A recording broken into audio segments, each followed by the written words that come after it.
Hello, everyone, and welcome to This Week in Hospitality Marketing, live show number 218. With me is the ever-knowledgeable, omnipresent, and satirical humor master, Mr. Robert Satirical Cole. humor master. Wow. Yes, I love the letters you send out to the marketing board for HSMAI.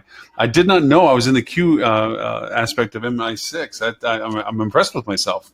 Well, that's good. There was some subtle stuff. So yeah, you are the ultimate when it comes to tools in hotel marketing. You are the Q of the industry. I was afraid you were calling me a tool for just a minute. Speaking of tools. Well. He may not join. I've been called worse. The master Swiss Army knife of digital marketing himself. Oh, see, I always considered Stuart a hammer. So Yeah. Everything looks like a nail. every problem looks like a nail. That's right. That's right. That's right. Yeah, that's very true. Mr. Stuart Butler with Fuel Travel. How are you, sir? And by the way, thank you for the kudos in saying that if you want to look out for some cool information, you threw our show in there on the podcast. I appreciate that. Did I? I don't even remember. I was probably drunk at the time. Well, hey, I'll take drunk happy compliments any day. I'm okay with all of that. That's right. Those Compliments a compliment, even if you have to go over and give them drugs to give it. I don't care. That's right. Lauren knows there won't be any sober compliments, so that's. Oh, good God, no. Oh, my gosh, no. But hey, I want to start giving your podcast a run for the money because I'm doing a cleanup on one thing. I'm not trying to bring back the old recap of my podcast stuff that I've been doing. I am doing a whole new podcast. So You have competition, my friend. I'm coming at you.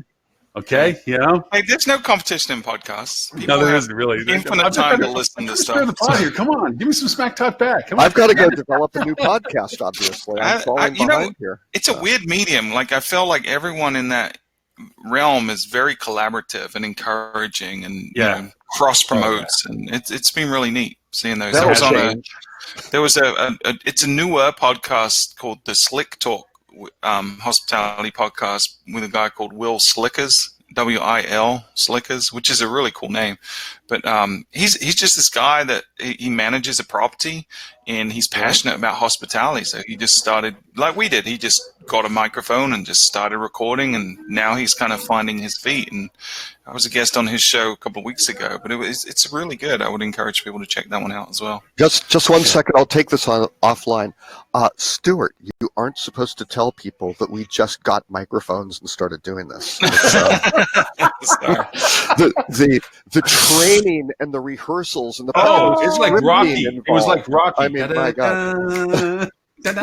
I don't know how many eggs I ate. I lost count how many eggs I ate. To start a podcast, all you need is a microphone and a little bit of scrappiness, and you can go figure it all out. You know, that's true. Speaking of scrappiness, here comes Scrappy. Yeah, I mean, seriously, if this guy can do a podcast, anybody can do a podcast. That's right. Hey, Mr. Tim. Howdy. You didn't care our intro to you before you popped on? Not a peep. Referred to as Scrappy.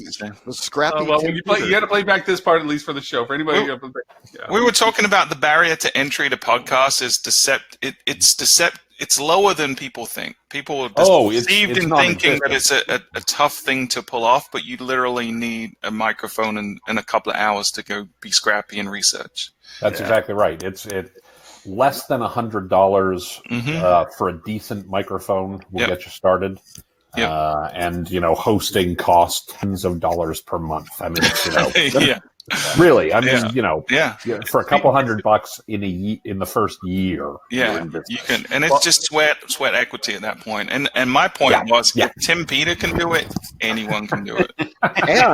And Fuel Travel is actually writing off, what is it, $2.5 million a year on your. Well, it's an asset on our balance sheet now. It's The reason why I brought up the podcast thing, and people were joking around it, is I went over and downloaded Catalina. You know how I love going bleeding edge. As soon as it comes out, I got to get it. So as soon as Catalina came out as an OS, scared the crap out of myself yesterday because in the middle of it uploading, we had a power loss. Oh no! You're like, oh no! Fortunately, Apple's really cool. Not like Microsoft. That when that happens to Microsoft, you are totally tattooed. Yeah. At least Apple goes, hey, would you like to resume the upload? I'm like, yes, please. Yes. So I don't lose all my stuff? Yes, please. Let's do that. But front and center podcast, boom, right between the new Apple TV and podcast, man, major function on the nav bar. It's only a matter of time before that format's ruined like everything else, you know? Well, right, exactly right. So right now it's kind of the free-for-all, but if you look, there's a lot of consolidation going on, right? iHeartMedia has bought a lot of the big guys, right? In this, it's only a matter of time, mark my words, before it's subscription-based for the quality content.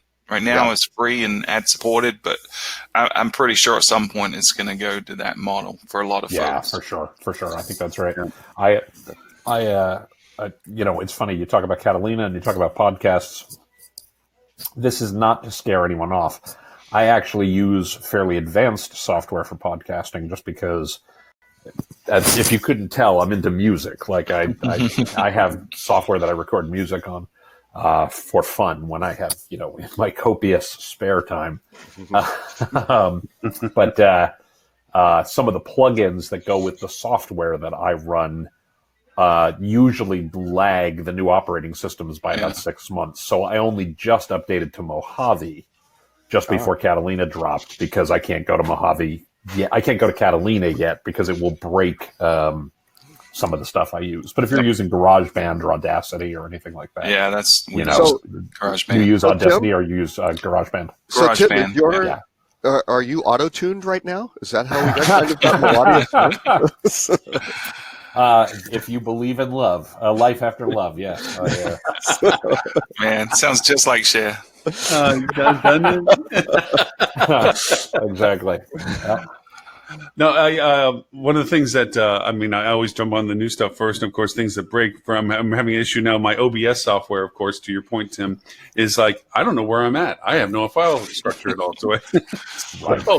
So getting us pushed over to the Restream is a bit of an interesting issue right now as I play in the background. But yeah, it's two things. You jump on it, but not everything's up to date with it, so you have to break some software. So I never update straight away. I always wait. I used a couple of months.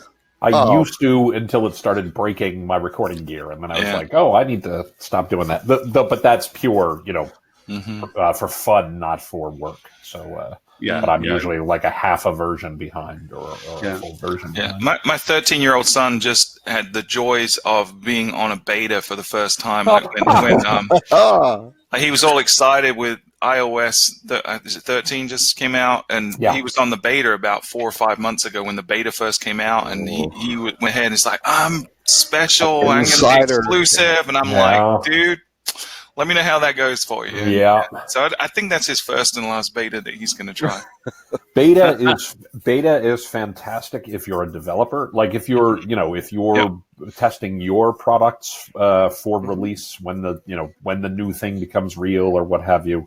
But yeah, if you depend upon your technology for your business, beta, as a friend of mine likes to say, beta means never having to say you're sorry. That's right. That's why a lot of Google products stay in beta forever. Right. Oh, that's right. Is Google Maps finally out of beta? I don't know. I don't know. The whole Drive and Docs and all that was literally years in beta. Oh yeah, crazy. Yeah. Maps was too for a long time. Yeah, for sure. Anyway, sorry, I'm in the background typing up some posts on what we're doing. Lauren dozed off. He was doing some other work. No. He's actually on my client call, even as we speak. But the other thing with I was picking on Robert about is he's got that snarky sense of humor. I love the letters he sends over to the marketing board. I didn't know I was in MI6Q program, and Stuart, I didn't even know you were in MI6. We should have gotten together for coffee, I guess. Secret identity's blown, man. It's terrible. Sage and man, yeah. It's called compartmentalization, right? That's true. That's right. I need to know, and I didn't need to know, right? Deniability, right? Yeah, exactly. But you can also tend to know what Robert's working on or has a particular interest in based on the lean sometimes on the topics he pulls into the curated list. Not always. Well, not always, but This is mostly. You try to this throw in was the a proverbial very Airbnb slow discussion news for week. Stuart. It was and stuff. well, yeah. But definitely vacation rentals was on your mind this week, wasn't it, Mr. Robin? There were like 3 articles on it. Mhm. So it was, Google is now starting to do in vacation rentals what they did with hotels, where, oh my goodness, look at this. They're starting to get this little box up there that directs you to Google content instead of the other stuff. Who would have thought? Gatekeepers gonna gate, man. I say it week after week after week. Yeah. Gatekeepers gonna gate. They This go, is hey, true. that worked pretty well for hotels. I think it might work for this other stuff Yeah. too. So, but For sure. there seems to be a little bit of pushback because Booking Holdings is saying they aren't playing. So Right. we'll see how all this works out. And does Airbnb need to be in there or not? So I don't know. Those are 3 fairly large groups, but that's why I kind of threw them in. So where do you guys think who wins? But Google always wins, right? always wins. Yeah. So I think it's who unanimous. comes second? It's interesting because we work in the vacation rental space more so the condotels than true vacation rentals. But it's an industry that's got unique challenges to hotels, and it's an industry that's a lot more fragmented than hotels. So it's gonna be interesting to see from an integration perspective how quick they ramp up and how much they rely on third-party aggregators like Booking or Expedia to provide the inventory, because that's their preference always, is to try to get those big guys, because they don't want to connect to all these little guys and have to deal with it. Right. And they're still struggling on the hotel side to connect to people. They are. I mean, we went through that process and it took forever, and it breaks frequently, and the user interface is sucky, and there's a lot of challenges with it. So it's gonna be interesting to see. I don't think ultimately, if you're a vacation rental manager, I don't think this is great for you. I think this is better for Expedia, better for Google than it is for the individual managers. Yeah. Why do you say that, Stuart? Because I think that they're going to struggle to get with the hotels, right? Most savvy hotels now have the official site listing on the Google hotel ads. Right? Yeah. You would say. I think it's going to take a little longer and be a little more cumbersome for individual vacation rental management companies to get to that point. Yeah, makes sense. I think in the short term, I think the intermediaries are going to just get more opportunity to get in front of people before the vacation rental company. And because we work with condotels a lot, I see a lot. I don't go to like the Vermas and stuff like that, but I talk to a lot of folks in that industry, and there are kind of pseudo OTAs cropping up in that space because Expedia, Booking.com don't do a great job differentiating that inventory. Right. And vacation rentals is complex, especially when you deal with not just things like beach homes and individual units, but a lot of times a large chunk of it is renting individual units out of a resort property, right? When it's a condo hotel. So there's so many challenges online related to that, in terms of reviews, who's leaving reviews for which unit, and who's the management company, what amenities you get to use at that property based on who you rented. Sure.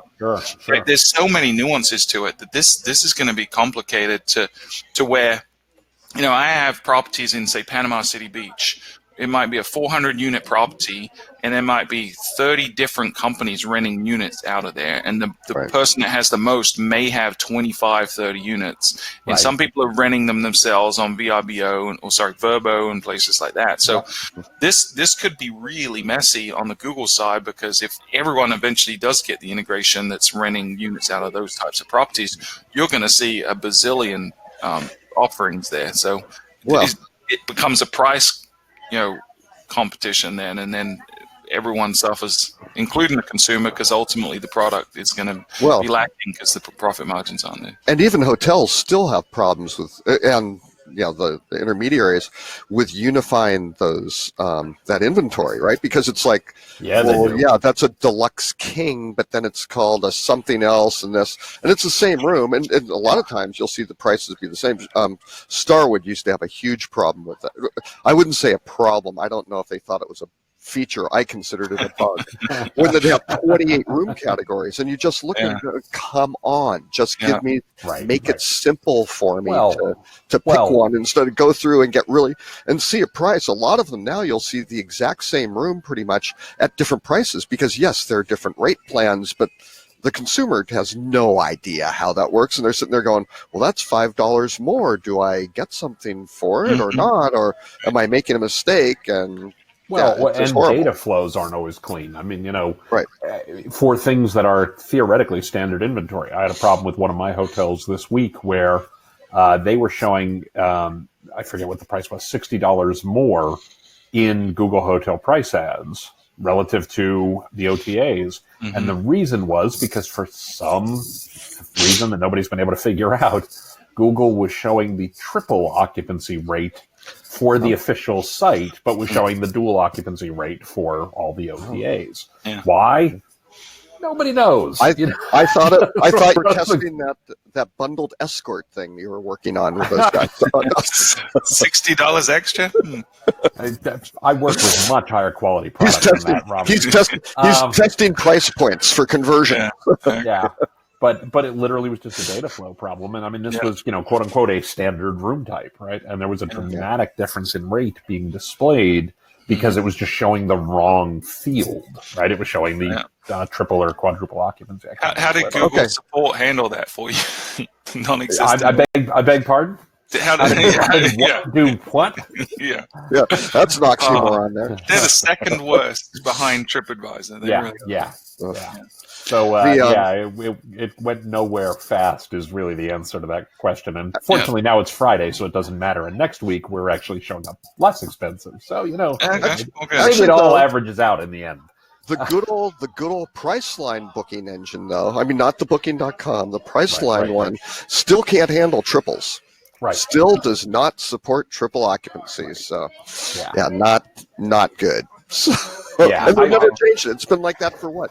19 years. They built it for 20 years. They built it wrong to begin with, and then they've just stuck with it. So. Yeah, it'll be curious to see. I agree with you generally, Stuart. What I'm most interested to see is, how do people solve for the connectivity problems? Mm-hmm. Because that is fundamentally a thing that does not go well often and limits various suppliers' ability to actually sell on these channels. I mean, even if you want to, you can't because you can't get your inventory there. Right. And that's really, I think, the frustrating part. And I think Google is vaguely conscious of that. But how much inventory is enough for them to say, well, we have enough to sell, right? Yeah. I don't know. The really interesting thing is the end game is going to wind up being kind of rules-based pricing, right? Where you have some sort of rule that dictates this, and then you can still, with everything's kind of file-based. We're going to have the attribute-based selling debate again, Robert.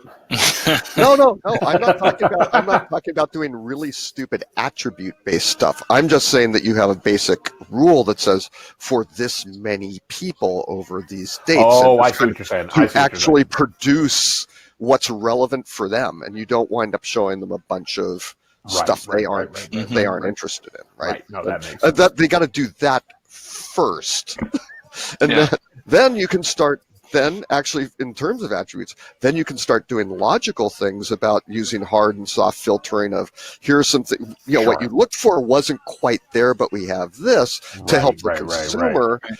And then, of course, as Stuart was saying, the people spoiling the podcast area, that will then come in the attribute based on, and let's just go spray them with every permutation and combination of crap they could care less about, and really just totally destroy the whole process. So. Well, and to go back to Stuart's original statement a moment ago, the winner here is ultimately going to be Google, right? Yeah. I mean, fundamentally, they.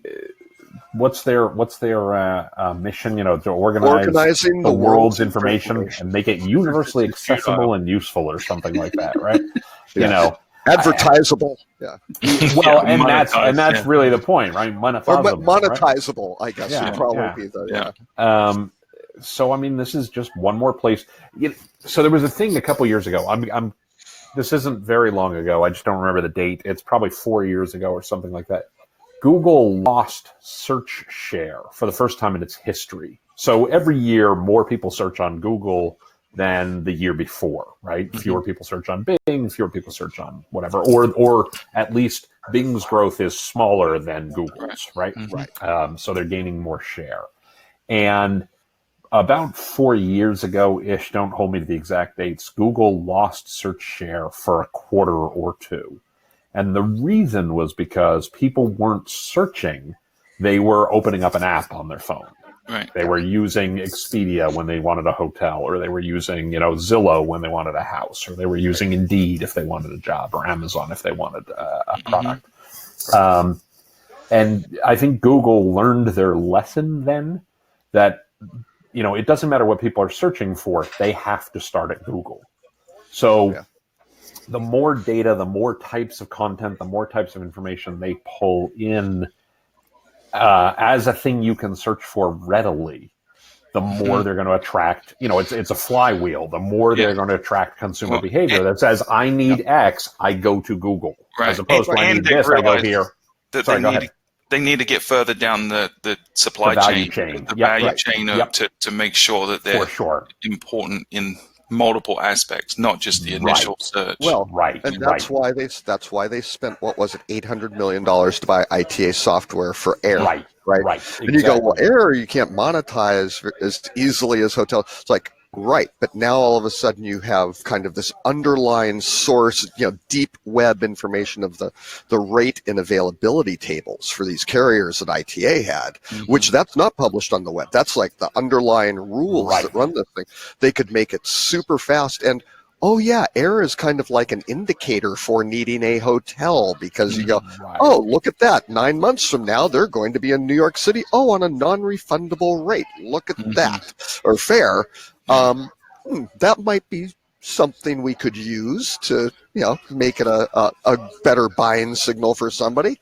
So and I think there's a theory. There are a couple different theories that go by different names. The one I tend to quote a lot is Ben Thompson of Stratechery, who always talks about aggregation theory. There's variants on this, but the idea is, we used to be a supply-driven world, right? There was limited supply, and you won by controlling access to the supply and things like that. Right. And basically, aggregation theory is we are now a demand-driven world, Absolutely. And you win by controlling access to the demand. And Google really is the leader when we talk about controlling access to that demand. So fundamentally, anything that they do that aggregates, thus the name aggregation theory, aggregates more demand to them, the better position they're going to be in. And so this is ultimately going to be a win for Google in the longer term, regardless of who gets steamrolled along the way. Well, and look at the history of Expedia and Booking. What did Expedia do? Everywhere was, they acquired a bunch of stuff, but they always acquired demand. They knew we can go get 500,000 hotels or whatever, but if you don't have enough demand to fill those things, it doesn't work. It is not a chicken and egg situation. You need that demand on. And I've said this before, so I won't say you've heard it here first, but I'm going to make my bold prediction that by 2030, brace yourself for Bookspedia. The merger of Booking.com and Expedia, right? Or Book B&B or Xb&B, or take your pick. I could see TripAdvisor getting rolled up one, but I don't see TripAdvisor will disappear. 2030, right? I'm putting this far enough out. It's not that far along, I know, but it's, and the big one's going to be voice, though, is where you really if you get solid AI combined with voice, where you just go, get me the best hotel in New York, and you literally. Well, who do you think is going to solve that problem first? Well, that's why they spend a lot on duplex and things like that. But, Tim makes a great point on his podcast a lot about how Google really isn't, as a search engine, isn't that sticky to the consumer, right? The cost to jump ship and go to another solution is very low. It's, compared to like a Facebook where, and you said this recently, Tim, I'm paraphrasing you, but, if you wanted to leave Facebook, you've got to have all of your connections, your entire tribe to move at the same time to make that worthwhile. But with Google, if they stop the deal with Apple where they were the default search engine tomorrow, for which they pay a lot of money every year. At least $4 billion a year, and Right. possibly as much as $9 billion. I mean, every imagine year. if that deal went away. If Apple struck that deal with Microsoft next week, you know, that's a huge drop in their ability to provide that demand. Yeah. So they've got to protect themselves, and getting further down the value chain is one of those ways. The other winner with this is Bing, because Bing, I'm convinced they have an R&D department of one, and that one person just clicks on Google every day, figures out what they're doing, and then copies it. And I'm kind of kidding, right? But fast follow is so a look at business strategy, so right? Microsoft hotel ads is recently rolling out, right? It is exactly, the UI is exactly the same as Google Hotel Ads, but more humorous than that is, because we're a developer and we wanted to integrate, we got the specs. The specs to integrate are literally the exact same as Google. So no, wait. If you have the file for Google, you have it for Bing. Yeah. So you're saying the real Google in there. You're saying the real R&D is making sure that the find and replace for the string Google and Bing in Word works perfectly. Right. Now, I will give caveats to Bing as its relationship with LinkedIn, being Microsoft. LinkedIn, I'm putting together a quiz for promoting the rocket program that's running through Florida that I'm speaking at. And one of it is, the new quiz I'm putting together is, how well do you know LinkedIn? Mm-hmm. And I didn't know LinkedIn as well. I went through all their training stuff, tore it apart. And I was looking at the things that combinations of filterings that I had never even considered. And it's being driven by Bing's databases as well. That's all being pulled into LinkedIn stuff as well.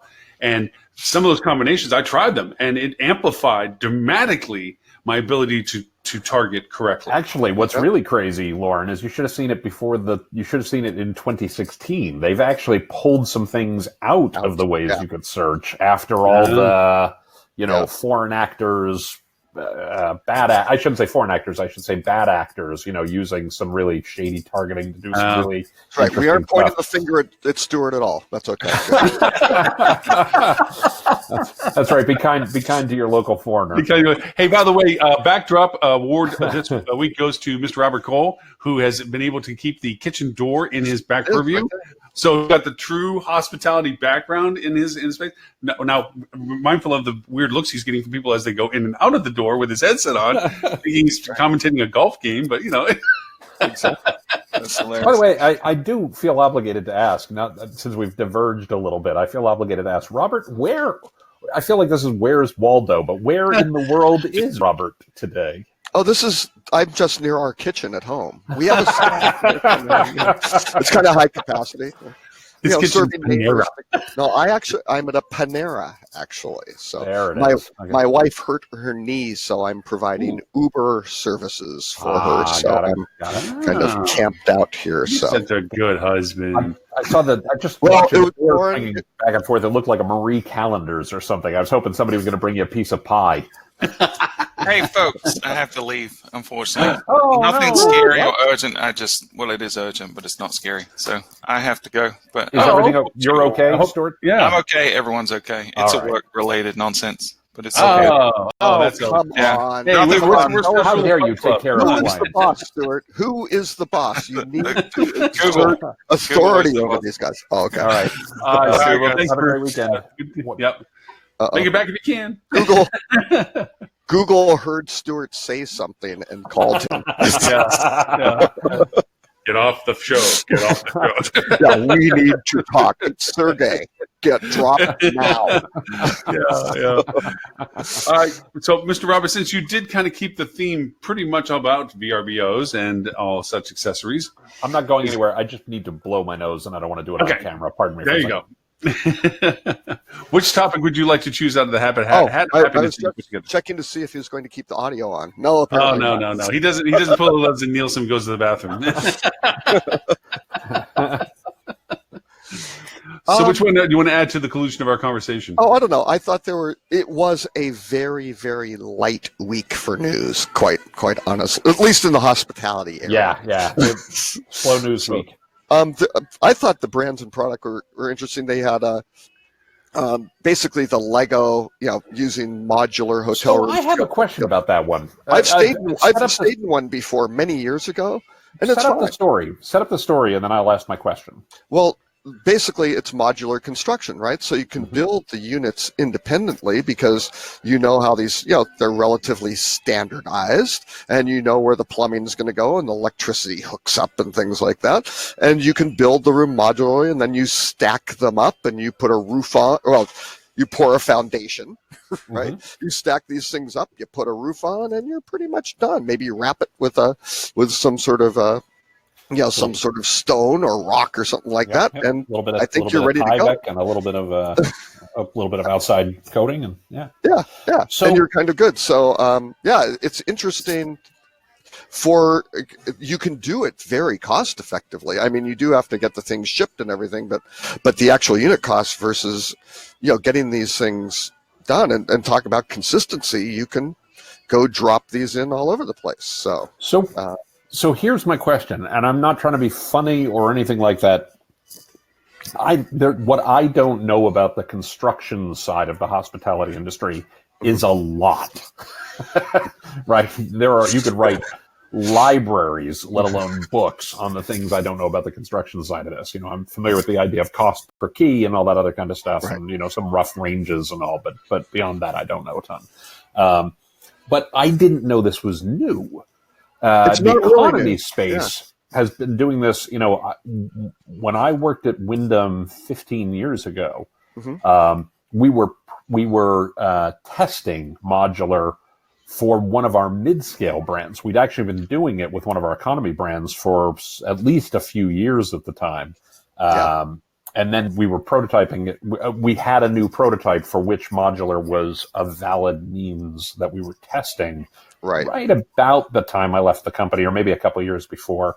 So my thought was this is something that was pretty standard and pretty new, pretty common rather. Is that not the case? Because the cost factor is dramatically lower. It's like 60% the cost per key or something like that, isn't it? Oh, yeah. Yeah, it's amazing. And actually, there's a group that does quite a bit in the manufactured housing space who's currently developing a fairly substantially sized, multi-hundred room, not economy property. And it'll be very interesting to see. And they're actually even going for a little bit more long-term stay. But you start thinking about, you produce these. Now, you do have kind of the container size issue. That is one of the things that you're going to build them internationally. If you can make it the size of a container, wow, right. Boy, you can get these anywhere. You can make them in mass. You can ship them, all sorts of things. The whole transportation network on the planet's, set up for that. And I'm interrupting for 1 second, but if you ever want to read the best book about what you think is a boring topic, I am a huge fan of a book called The Box. And it's about how containerized shipping changed the world. Yeah. And this whole idea of, if you really want to understand what a disruptive technology looks like, it sounds like the book would be boring, but it's actually very well written. It's really interesting. The book is called The Box. I will look up the author. The industry standards that were set up to be able to take that box and go manufacture it, put it on a ship, right? Build ships around functionality, even build storage, transportation, everything. Yes, but then drop it onto a truck and all these things where and on a train, all those sorts of things. Mark Levinson, The Box: How the Shipping Container Made the World Smaller. I know that it sounds like it's not an interesting topic. This was one of the most fascinating books I'd ever read. And, given how much we talk about technology disrupting industries, you don't think of a standardized shipping container being a disruptive technology. It really, really, really was. Yeah. You'll also end up with really strong opinions about the Jones Act. I didn't read the book, but just statistics about it, because I was always fascinated by the standardization that it created, but that nobody actually knows how many of those were ever been built. Right. It's so pervasive and so massive that nobody actually has a quantitative number as to how many of these things have been manufactured. Regardless of the origins of the manufacturing, they still can't quantify how many actually are in production use and have ever been made. But the one thing I have to say about the article is that there is a nuanced difference. To go backwards one step, when I was doing the workshop in Phoenix about a renovation of a hotel, I defined the siloing of the building itself, that it was a vertical build versus a horizontal build. Knowing a little bit about stuff, thinking that was an applicable piece of information for people to assess their There's strategies because it determines when you're doing renovations the impact on your inventory outage as to how it's configured, how it's connected, the power supplies, the water things, and so forth. The big difference, Tim, to some questions you have, yes, this is a relatively old technology in the sense of stacking and putting things together. The newness is now the nuance of how it's combined. The ability to coordinate its interfunctionality, because before the modularity of it was it created a central nest. It was kind of like one big tree trunk goes out lots of places and sets of powers and so forth. So when you had to go back in and do anything, it impacted literally much more inventory than the one you were working on, because you may have to shut off large scale. That's right. Now, the way they're building them is they're creating the modularity so that the connectivity allows for isolation. Got it. Impact other aspects of your inventory while you're working on other aspects. To use an analogy, I realize this has a very real term in architecture, and I'm misusing a term. But again, what I don't know about this stuff is a lot. But essentially, they're firewalling stuff in different ways. How they connect to what they're doing. If I have a plumbing issue in Unit 2, I don't have to shut down the whole vertical on the column to get to it. I can isolate it so that I don't have to impact inventory. Well, and then renovations. You can meter it separately to look. I mean, if you really want to be green, and certainly not get in hotels into let's charge how much electricity you're using or what, you can individually monitor it and go, hey, Lauren, you're taking those showers and baths and things like that. Hey! It's just all technology. I'm not looking at porn. I'm simulcasting. I swear. But however, you mentioned innovation. Okay, one of the great innovations of the hospitality industry, Ellsworth Statler, I believe 1908, invented, namesake of the Statler Hotel, invented the plumbing chase, which was let's go. That's the area where you put all the plumbing and electrical stuff that runs vertically up the building. So then you can have the rooms come off of it, and you didn't. That's how they figured that stuff out. He was like the first guy to go, hey, if we stack these things, the idea of a wet wall and all that kind of stuff, and the things that you see in the spy movies where they slide down, but and of course that's what you want. And again, Hotel Pennsylvania, elevator. Well, that was a Statler. That was the New York Statler. It was the biggest hotel for a while, but the water boiler, the water tank at the bottom of, because remember, this goes back to the days when electricity was actually isolated by blocks sometimes, that the generation of energy was literally within a radiant of a neighborhood. They didn't have sure. Like in Die Hard. Right. So then this water shut down the power to the building. You have to shut it down to the whole neighborhood. Lauren, here's how we explain architecture, Tim. You have to frame it in terms of movies. Yeah, the plumbing chase is just like The Matrix, right? Remember when they went through the wall? And the electricity just like Die Hard. Anyway, again, I want to point out what I don't know about this stuff is a lot. So here's what I know about architecture. It's pretty. Like, I know that there are architects who made pretty buildings, but like how any of this goes up. This is a blog post of timpeter.com coming up. Everything I know about architecture I learned from movies. That could be true, because this is not my area of expertise at all. The physical plant is not my thing. So get this. There's a huge cast iron water reservoir tank in the bottom of the Hotel Pennsylvania that was put there before the building was put above it. Steam. It's still in use. Nobody knows how to fix it, and they can't take it offline because it is literally an integrated part of the entire water system in that neighborhood. Yep. And really? They maintain it, they keep it clean, they keep the water quality and everything else, but it is so old and so big, and in order to get it out, they would literally have to tear the building down to get it out. It's massive, and it's got 4-foot thick iron walls. Okay, wait, I'm confused by this, because in New York, now this is a thing I do know because I've worked in and around New York for a lot of my career. Typically the water tanks are on the roofs of buildings so that gravity gives you pressure. Yeah. This is in the bottom. Pumps to go up. They didn't have that reservoir. It doesn't mean that the water doesn't get pumped up and then dispersed down. There isn't that. That's not the reservoir at top. This is the main reservoir below the hotel. This was an aggregate to the neighborhood of water before it was distributed elsewhere, and they can't take it out of the system until eventually the building comes down. They have to pull everything out and then replace whatever. But it is actually an integrated part of the system. I mean, it's in the 1920s. So. I had a midterm project in a hotel engineering class that was about where to put the water. Do you put the water tank on the top or the bottom? Because that stuff's heavy and structurally, and the pumps. But still, you got to pump all the water up there. Right, and that costs stuff, but then if the power goes out, then you still have water to come down. Yeah, it's a really complicated design issue. So it's amazing because we go to look at it, when we showed it, it's like you're looking at it, and there's this massive 2-story high semi-dome face of this iron monolith that goes back farther than you can see. And you're looking at it, and it's like they can't take it off. It's I would really have assumed that's where they brew the beer.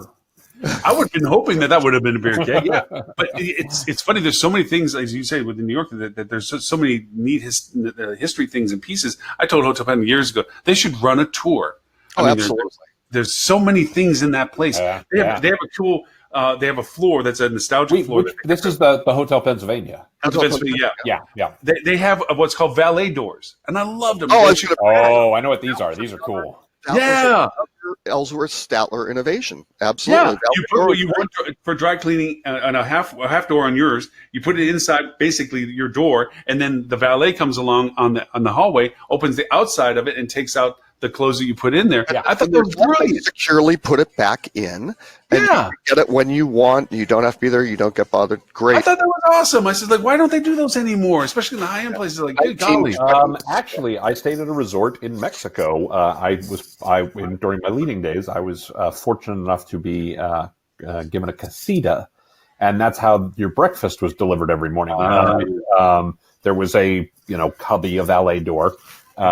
Where they would put in, the warm rolls and the pitcher coffee and things along those lines, and you would simply go and open the door on your side, and there was your breakfast waiting for you. Yeah, the Sunset Key down in Key West, they do that when you're staying at the little cottages, and it is magical. You're on your patio, and you have warm croissants and this and coffee, and you're just looking out over the water. It is a beautiful touch to a high end place to have that kind of service to the room.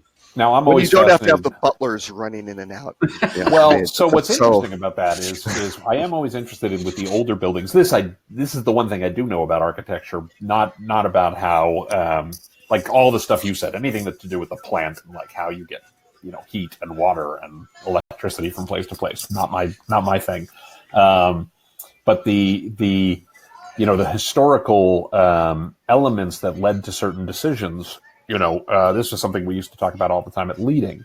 You go back to the early part of the 20th century, hotels didn't employ staff because most luxury hotels, most of the large ones were. I'm sure the Statler was. I'm sure that things like that were. Well, room and a bath for $1.50. That sounds like luxury to me.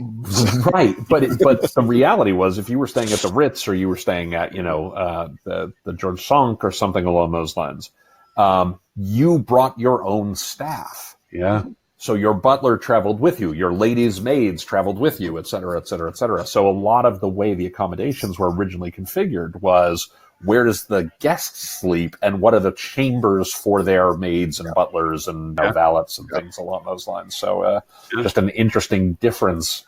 Whoever first innovated, hey, we're going to have our own chambermaids. That must have been quite an innovation. Really. That's right. I'll tell you how I abused Statler. Probably Statler, realistically. So Tim, I'll tell you how I abused the usage of centralization at a hotel. When I was food and beverage director at a hotel in Houston, they were having very poor attendance to their breakfasts. They just weren't getting capture. Yeah. And so I found out that the air was centralized then and going up to the entire building and so forth. So I cooked a nice platter of bacon and set it by the intake. Sure. We had a few calls down saying, my room smells like bacon. And then everyone's like, breakfast picked right up. No, that's great. That's fantastic. That I could have come up with, but that's you start talking about like how it works, and I got nothing. Yeah. I don't think 200 some shows in, I'm always wary of repeating stories, but I don't think I've told this one. The another thing under a city that just people don't know about. My I guess my cousin, first cousin once removed, something like that. The son of my cousin is a geologist, right? And so he's involved. He works in Seattle, and one of the big things is they got rid of this giant viaduct that separated the waterfront from the city, and they built this giant tunnel with the largest drill bit in the world, right? It was this big project and everything. And so his dad's a bigger nerd than I am, sort of thing. So I was over a pretty shocking statement, I know. But anyway, he comes and he brings out these plans after he goes, you guys got to check this out. So it's like, okay, what's this? And so he's like, yeah, this is the plan of we're digging this giant tunnel under the city. And his dad goes, what's that? And it's this black line that doesn't have to do with the tunnel. It's above the tunnel. And he goes, damn it, that's what I was going to show you. That's the most interesting part of this. That is the sewer that runs from North Seattle near the University District down to the sewage treatment plants, which are located south of the city. He goes, those were built, well, they don't really know when they were built. Sometime between 1905 and 1920, and something about the Great Seattle Fire. He goes, everybody knows what's in it. Everybody knows that's under pressure. No one knows how it's constructed. It's the effluent, I imagine. Is that? It is. Yes. Yeah. Yes. So he said, yikes. That's not a thing you don't want to know how it works. The top priority is to dig this tunnel. But the top priority is actually stay the hell away from this. Yeah. Yeah, because so that's going to be a big mess. So his geology firm put in all the seismic sensors, which I don't know if it's every 6 feet or whatever. And some of it is also like, did you notice the corner of that building dip a little bit when the drill did? Yeah. But it was all over this thing because they're like, if that breaks, there is no backup. There's no repair or replacement or nothing, and that's it. So, I know scary stuff for infrastructure. There you go. I know we're off the beaten path a little bit, but I want to bring in something other than the topics that you put together, Robert. Holly turned me on to this. Did she share that link about personality profiling on LinkedIn? That you plug it in. It's a plugin for LinkedIn, and it tells you the personality profile of the person you're looking at to know how to approach them, what their aspects of their personas are. Did you see that? Wait a second. I want to be. Let's hold up a second here. Who makes the plugin? Cambridge Analytica. Who is giving that company the rights to other people's data, Lauren? This is completely legal. I'll show you something. Did the person whose data get passed to this company approve of their data being used for that purpose? Yes, because it's an assessment of the information that you've placed on your profile. And it's an AI appraisement as to what you are. Yeah. No, that you've placed on your profile according to the terms of service as offered by LinkedIn. Yeah. Here you go. And I have to look at that. I don't know what it is because it's a plugin now, so I have to go look and see who made the plugin for it. But here you are, Tim. A psychopath? Really? It says he's a psychopath. Come on. Tim is likely to thrive in chaos with a preference for shaping new ideas and taking calculated risks. Quick tip: display energy confidence. Type. He's initiator. DI. Here, you and I are very similar, by the way. Wow. Here's your risk tolerance, trusting, optimism. This is all based on what you write, what you share, what's in public domain.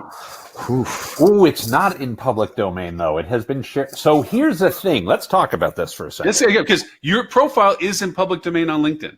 It is not. Yeah, it is not. Hold on. Let's be very clear about this. If you are not logged into LinkedIn, right? Mm-hmm. So pull up an incognito browser. That's what I'm doing right now. It's got to be a new incognito browser window. Yep. Okay. Oh, I got you. Go to LinkedIn. Yeah. Yep.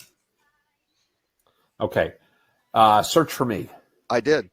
I got about Tim Peter, about articles by Tim. Wait, but look what just happened to Lauren. You have to sign in. Right. Yeah. It's not public. So this is a thing. This is a thing where people go, hold on. I'm not signed in and I got it. Here's the thing. Here's Here, the let's thing. do this. Let's just do Tim Peter. So here's the thing. You got to be aware. Public, right? There's a big distinction here that people ought to be aware of, the difference between the public and a public. Public, yes. Right? So the public is everybody, right? The public is everybody. A public is a group with whom we have agreed that we're going to make things, that we're going to share our lives with and the like, right? So the things that I've shared on LinkedIn, I've shared with my professional community. But this gets into a really fascinating gray area of law that we're going to see a lot of changes to over the next couple of years. Oh, yeah. Right now, whoever's making this plugin, and we should talk about this because this is really critical for marketers to be aware and hotel marketers to be aware. When your customers, when your guests are giving you information, what have they agreed to give you that information for? What rights do you have to that information versus which rights do they retain as a matter of principle? I actually personally don't care because I just assume everything's public everywhere. In all seriousness, I'm mostly trolling you. I also think we create a lot of problems for ourselves when we assume that when people share things with a public, we assume they mean to share it with the public. And that's a dangerous road to go down. I'm also going to defend my position on this because by what you just said is completely correct. I'm not saying that you said that anybody. You have to be in the format of where you've displayed and shared your content. Yep. You've put your content on this platform for the reasons that you have, whatever they may be, business related or not. Okay. Yep. And in this forum, this plugin is looking at what you're sharing and assessing more information. And where does that data go when that plugin? LinkedIn will shut this down because I was using a plugin for LinkedIn it worked in Sales Navigator as well. Leonard was shut down. They just changed it. I know that platform, and I didn't use it. No, it was LinkTub. LinkTub actually helped you migrate the things from LinkedIn to HubSpot because it used to work, and then one or the other upgraded their thing to make it pay or whatever, and somebody built a plug-in to do it, and it worked really well, right? It just kind of screen scraped. You get things now. You get a little pop-up that says, "Hey, you've got this browser plug-in. If you don't unload it, we're going to turn off your profile. You're going to get banned." Right? And literally, the data that they're pulling here, where does it go? Who's processing this data? Where is it custodied? Right. Do they hold the data after they pull it in? Do they save this? Well, here's my theory. For sure? Yeah, actually, I went and got into the software and went over and actually signed up and went through a profile process with them. And part of the aspect was the data was not being retained on it as it was. This is an AI interpretation. I get that. But it's something you want to be really careful that we have to think about. Where does this data go and where does it live, and is it being used both within LinkedIn's terms of service, but also if someone were to find out that you were using this data in a way that they weren't comfortable with, even if it's legal, are you creating a problem for yourself as a marketer? I will take the advice if you look. By the way, I'd love a copy of this analysis. I'd love to see it. It's not extracting undisclosed information. It's refining the information that you have to understand. You're using it for a purpose that I did not consent. Predictive profile. It is based on what you shared, based on what you write, based on what you're saying about yourself and your connections. This is their interpretive of your personality. Okay. Number one, if they are scraping this information or looking at, in some sort of automated fashion, information in LinkedIn, relying on your being logged in and having a relationship, they are violating LinkedIn's terms of service flat out. Now, what they may be doing is taking Tim's information, which LinkedIn does post publicly, right? Because you do have a profile. LinkedIn for a while had that turned off, but there is. If you go into, like I just used an Edge browser, which I don't ever use, right? I went into their incognito mode or whatever, in private mode, whatever, the Edge browser called, and there is Tim, and it says at least about articles that he's done, activity, experience. But it won't give you my entire profile. No, and then at the bottom it says to view Tim's full profile, go do this. Now, but it's more robust than than I thought. Right? It does have all the groups you're affiliated with, education, the whole job history, things like that. And you have to join to see. It's only last three activities, last three articles, things like that. But still. Right. Pretty robust, not as good as if you're logged in, but maybe they're getting around it a little bit that way, going, oh no, we aren't scraping the logged in stuff, but I bet they're scraping the logged in stuff. Well, and the key point here is, and Lauren, the reason I'm making such a thing about this is we talk about this all the time. This is data being used in a way that I did not consent to. I, the customer, I want to be really clear. I want to be really clear for anybody watching the show.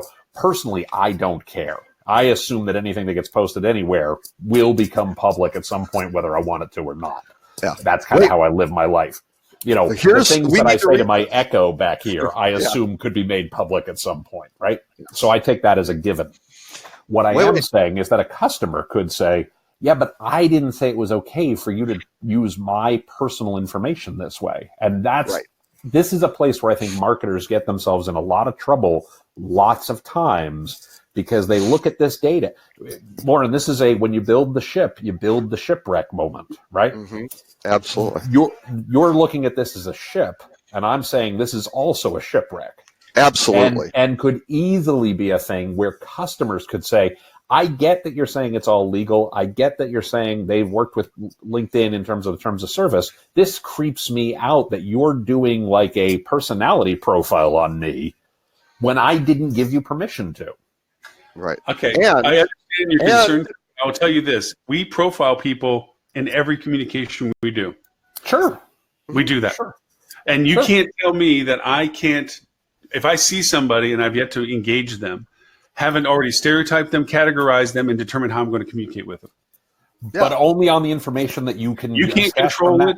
You can't control. You can't walk up to me without knowing me and say, "Don't judge me." And before I even say, even if I even wanted to say something to you, okay, right? But this is the same in my mind. In your mind, is the same in the customer's mind, right? The issue with personalization is each individual has their own creepy line. Yep. Okay. You don't get to decide where their creepy line is. Each individual decides on their own, and that's where the problem is. Sales Navigator fit into this? Then I'm going to switch the screen up because hang on.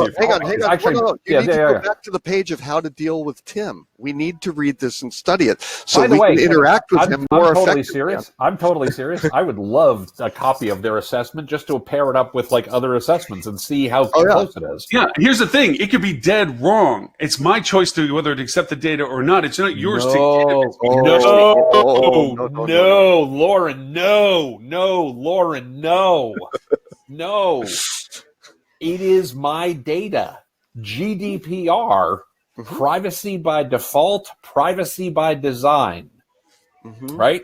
California Consumer Privacy Act, privacy by default, privacy by design.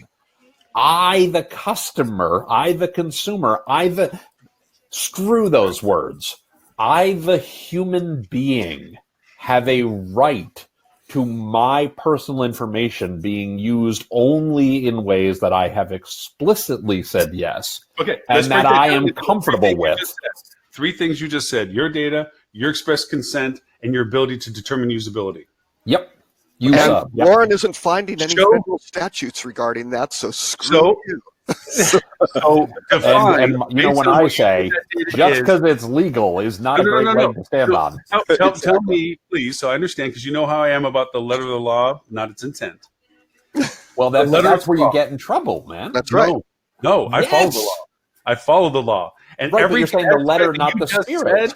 That does not violate. That does not violate it. Yes, it does. Break it down for me. Show me how each one get violated.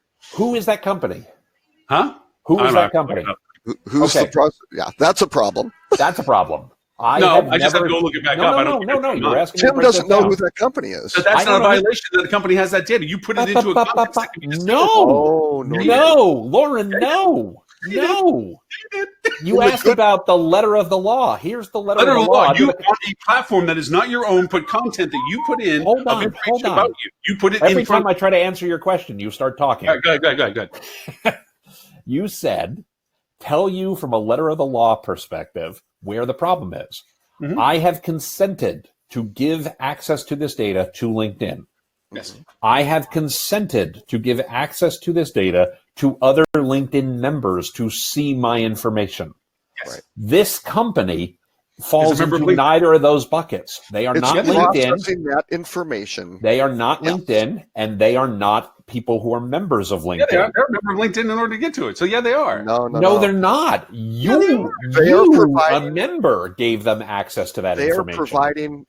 They are providing an automated tool on LinkedIn's platform, which is prohibited by LinkedIn's terms of service. And I never gave that company rights, either certainly not explicitly, and for all practical purposes, not implicitly, to access that information.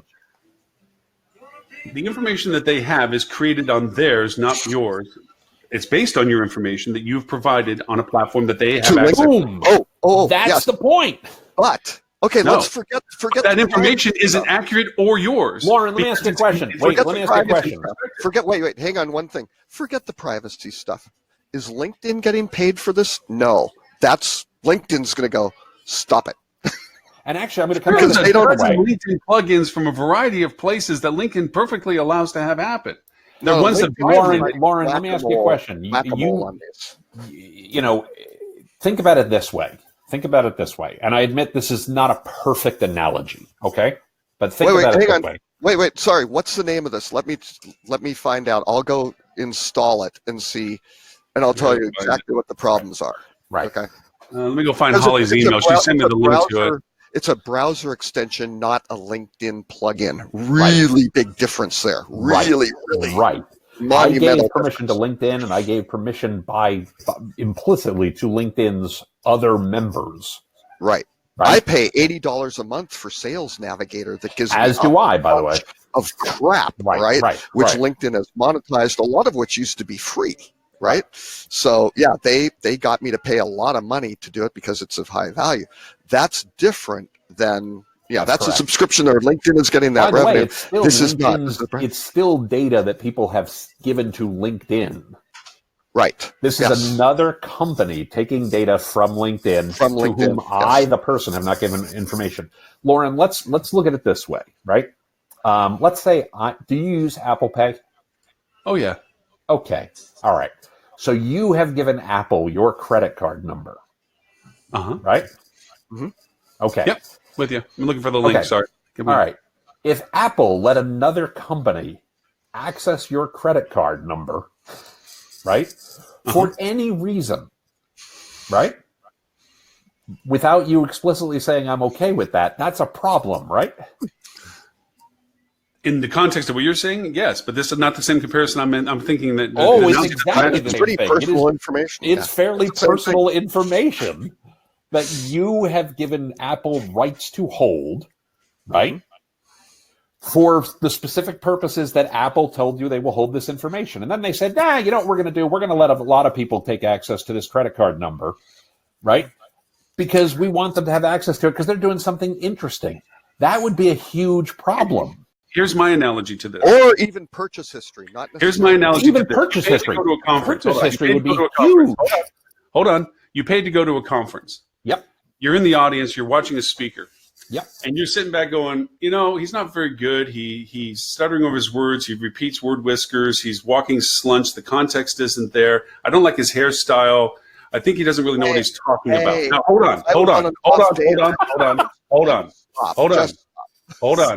on. I've voiced an opinion on a paid content piece. There's to your point. You went onto a platform of LinkedIn and shared your information. I was a participant of that information. Now, I wonder if I posted that on social saying, this speaker's not all that good. I just shared confidential information, according to your context, on something I paid and only expressed my context of being the speaker on that stage. That's a bad analogy. And I shared it on a social platform. That is a false analogy. No, it's exactly how I see this. Oh, no, it's an utterly false analogy. It's an utterly false analogy. The context, everything you just said. I paid for exclusive content. I only people that I'm sharing the content off the stage with are the people that are in that room, and and that person in the room took that parameter of that confidential information and publicly displayed it out as an opinion on information that I didn't give them express or implied capabilities to share. Nope. No. Every one of your Your analogy holds no water. It's the same as what I'm saying. No, it's not, Lauren. It's not at all. Yes, it is. It's not at all. Yes.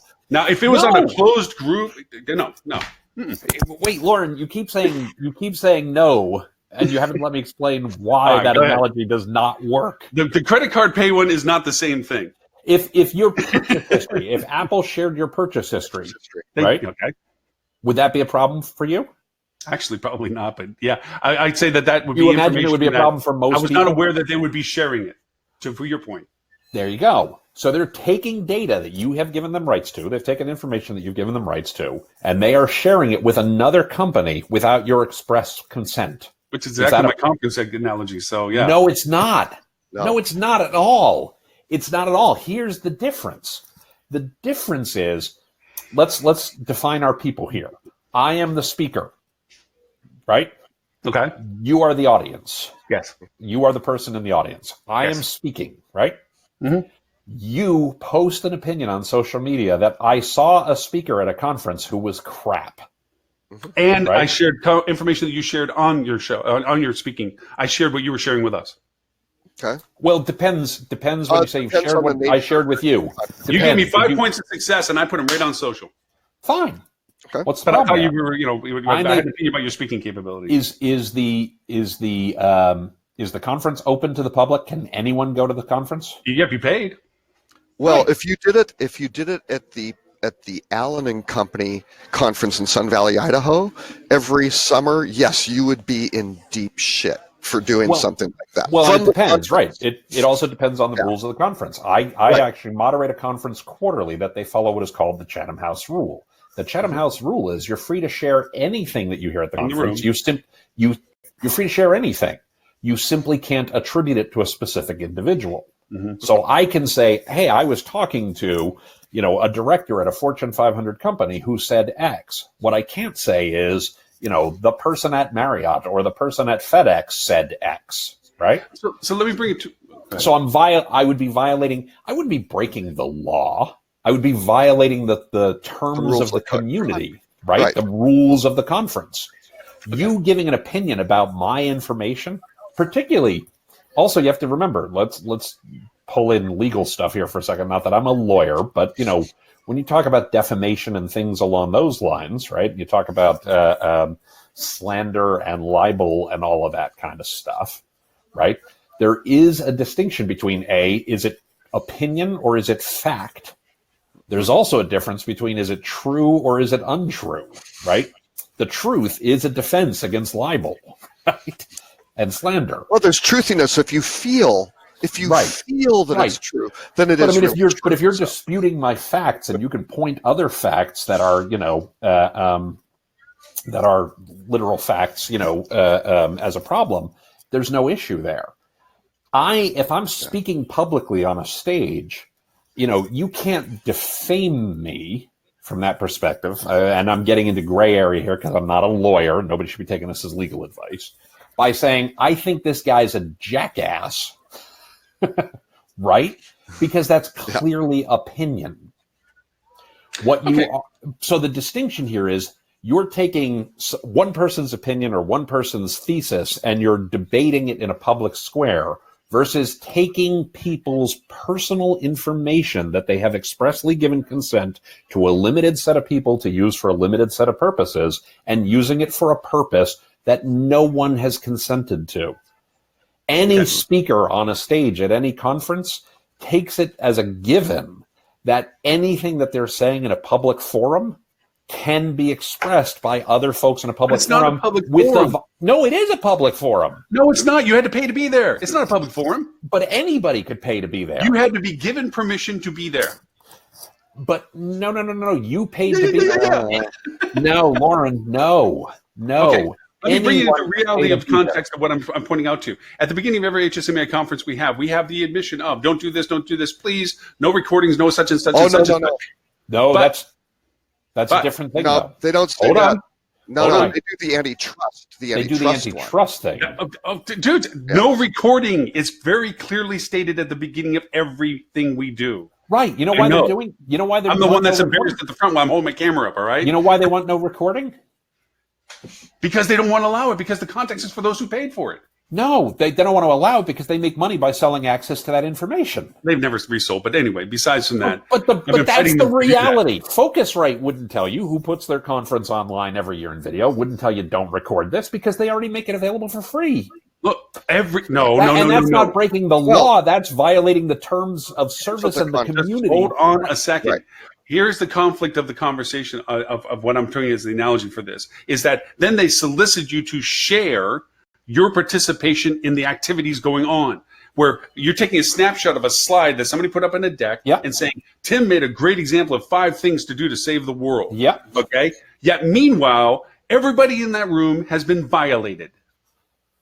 Why? Because they spent money to be there to get your information that is now being freely given away by me taking a picture of your slide and sending out to everybody I'm talking to. Wait, I'm confused by what your point is here. I'm so sorry. I'm missing whether you're saying you did a good thing or a bad thing by sharing. I did a bad thing by sharing. I don't think so. I, the speaker, don't think so. And neither do I with this app. No. There's a huge difference there. Nope. There's a huge difference there. What you do with what you're looking as information rather than what it is that you're looking at it to interpret it. What would happen? Okay, let me ask you something. Hold on just a sec. And to Tim's to Robert's point, I don't know. When I went and reviewed the terms that I had when I signed up with them to just try this thing, is that they're not keeping the information to this. But to that end, just from that perspective, I'm shoving off to the side. When you put your information on an environment that you're willing to put the information on LinkedIn, and I am a willing participant in LinkedIn, if I put a spreadsheet together and took the 5 places you went to school at and the 3 places you worked at and the 10 articles you read and the 15 podcasts that I wrote, and I made a spreadsheet of data and I wanted to correlate how I thought you did about certain things, and I wanted to assess your personality based on what information I was gleaning from that, I'm doing just as bad as this app, according to you. Correct. And let's be really clear why, right? As much as me walking up to the street looking at you going, he's not as tall as I thought, and he's a little skinnier than I thought, and his voice isn't as deep as when I hear him on the radio. And I'm making the same assessment because I'm taking data that I'm getting in and determining what I want to interpret from that data. Yep. It's a tool. Okay. As much as an Excel sheet's a tool, this plugin for me is looking at the person as a tool. There's a big difference there. There's a huge difference there. What's the huge difference of that? You're handing the data to somebody else to do it. That's the difference. So there's 2 problems here.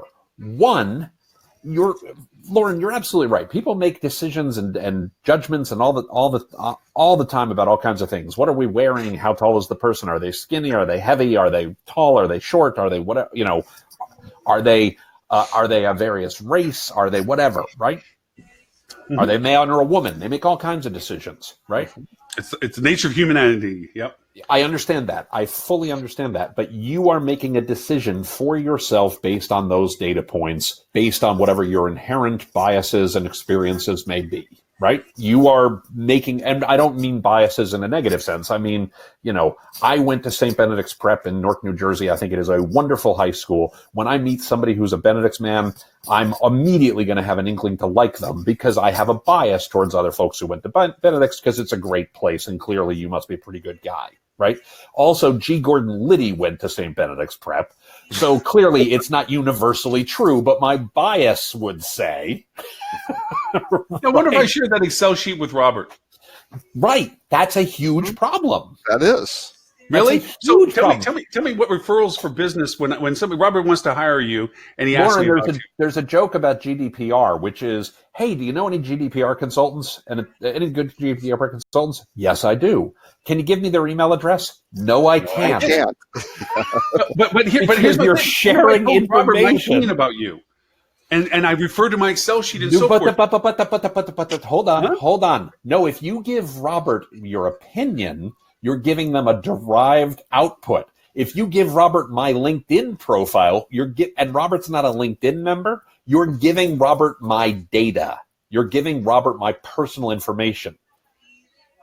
I'll give you that point, but that's the problem. LinkedIn access. It doesn't No. require my access. Okay. But that's the problem. The problem is you're giving this data to a third party. No. That's the problem.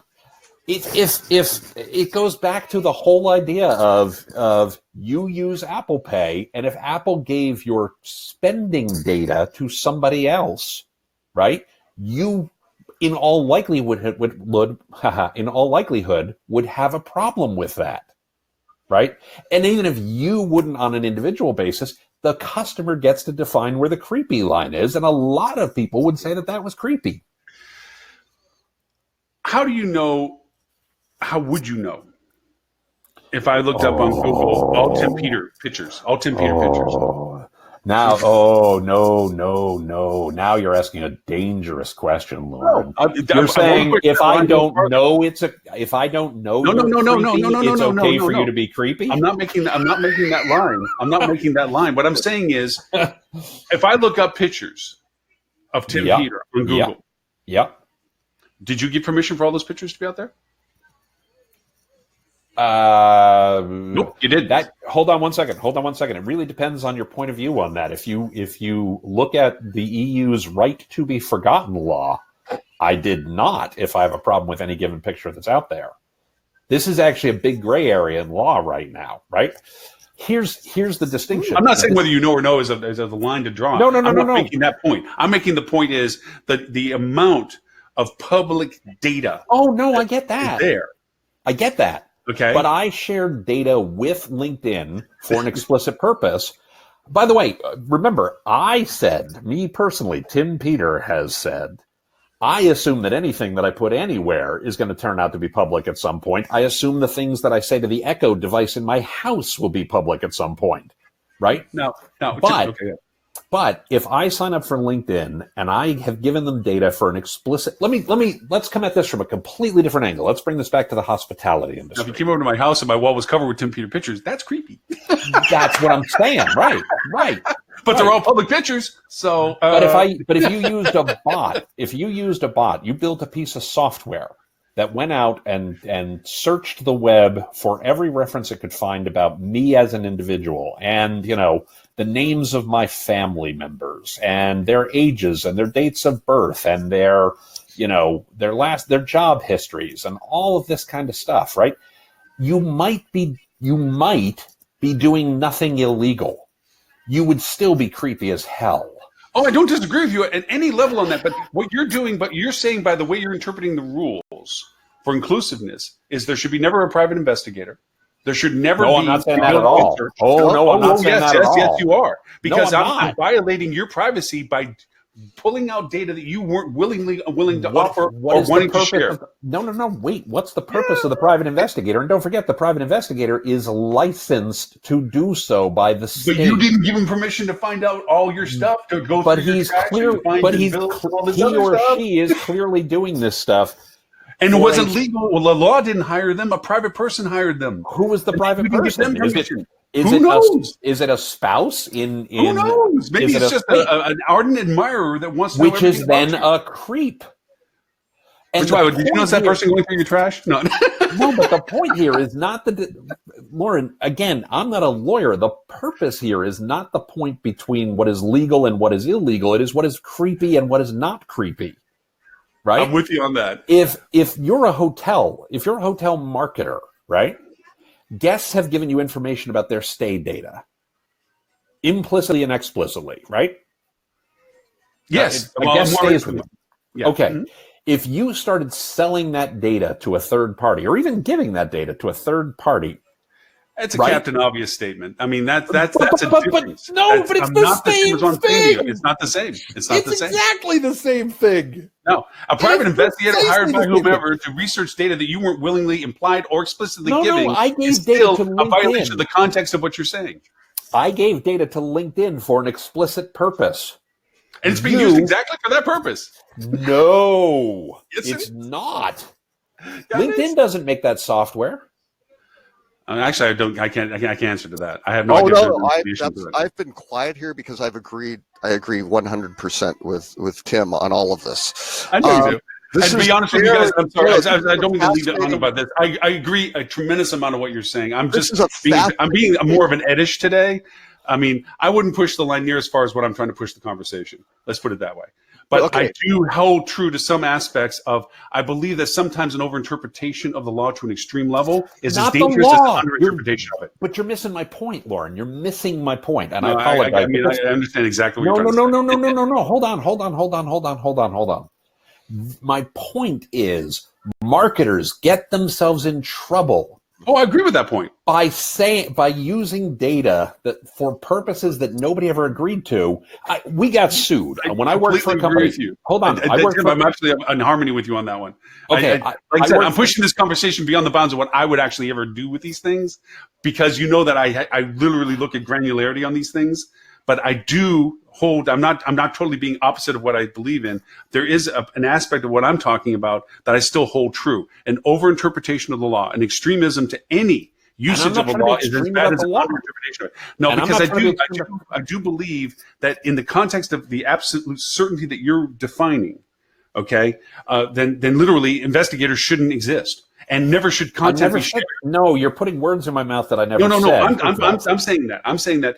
Right, but you're making what's called a slippery slope argument, Lauren. And a slippery slope argument is a logical fallacy, my friend. I love you dearly, but on this one, you're arguing a logical fallacy. I'm in the neutrality of a centralization. I don't believe in the polarity of this. I believe that there's that midway point of understanding. I do too. Let's be very clear. I also think we have to be very careful when we are sharing our customers' information, right, with people that they did not give rights for that information to be shared. Fundamentally, that is an uncontrolled. Maybe I'm tainted by the reality of knowing that that's a fallacy. Right, but it's not a fallacy if your customers find out and sue you for it, and it's not if you're not even aware of its share. If you're not even aware of it's being shared, it's the painful part. Oh, but Lauren, you, the user, have to assume that at some point your customers could find out. Look at the data breaches of Starwood. I'll give you a very technical, specific example of this. And this is for anybody listening to this to do look at this. When you sign up with certain programs that will do additional marketing for you, retargetings and so forth, okay? They give you a script to insert into your own information. If you look at that script, that is blindly taking every piece of information you're getting and putting it in their hands. Did you know? Hold on. Did you know? Well, no, it depends on the terms of the script. So, no. That script pulls everything. No, it does not. It depends on the script, Lauren. Wait, Lauren, I'm an advisor to a software company that makes one of these scripts. We literally de-anonymize all the data. I'm not going to call company names out, but every company out there right now that is doing this stuff for you, their script is factually inaccurate. Every company that is out there doing this right now does not collect every piece of data everywhere. Okay. Let's be really clear about that. Every company in the universe, I'll say every company I've worked with does this. There are quite a few companies that absolutely do that. There are companies that do not. And you as a marketer should know what data they are collecting and which data they are not. And when I walk in with people and they see, and I see the script in there, one of the first things I do in the audit process is redefine that script to only pulling the points of data that are contractually necessary to confirm the relationship that they agree to. Because you get this and you're being smart. What I'm saying is the folks who are watching this show haven't necessarily thought about that. That's what I'm saying. Point being, the sad part is a lot of people don't know that they are inadvertently sharing data they didn't even know that they were sharing. Like using a browser plugin that grabs things from LinkedIn. Not that one. Well, or I love this. Honestly, thank you. I mean, this is a lot of fun. I'm arguing more than. As we mentioned, I think in last week's show, Ed pointing out that Hyper, who got into a lot of trouble with this, that Marriott was a major user of this, right? Because you don't know. Okay, I've done a little research on Crystal Knows, who is the company behind this plugin, and this is a fascinating case study. I agree completely with Tim on all of the creepy line and GDPR and everything. Here's what Crystal Nose is doing. They aren't exactly. It's actually Crystal Talk No or Crystal. Yeah, no, it's Crystal Nose. Okay, yeah, it's crystalnose.com. Crystal Nose has some interesting stuff when you look at the rights that by default that the plugin gives you. Number one, it has permissions to read your browsing history on all sites. I don't know if you have a problem with that or not, but that's fairly broad. Very broad. The company, though, who's funding Crystal Nose, founded Russia. in 2014. Oh, no. It's more interesting than that. Salesforce Ventures, HubSpot, Birchmere Ventures, and the corporate executive board, which was acquired by Gartner. Right? So this has some kind of mainstream folks behind them. Yeah. So very, very interesting. These guys are specifically towing the creepy line, right? Yep. That is where they are playing. Very similar to what Cambridge Analytica was doing. They were towing the creepy line, right? Yeah. So that's why I brought it. Really, honestly, it's why I brought it in for the conversation. Eric Schmidt said years ago, Eric Schmidt, the chairman of Alphabet, former chairman now, right? Yes. Nonetheless, former chairman of Alphabet, which is the parent company of Google, famously said at a conference years ago, it is Google's stated intent that they're going to walk right up to the creepy line and then they're going to stop. But they want to get as close to the creepy line as they possibly can. And continually test what that creepy line is. For sure.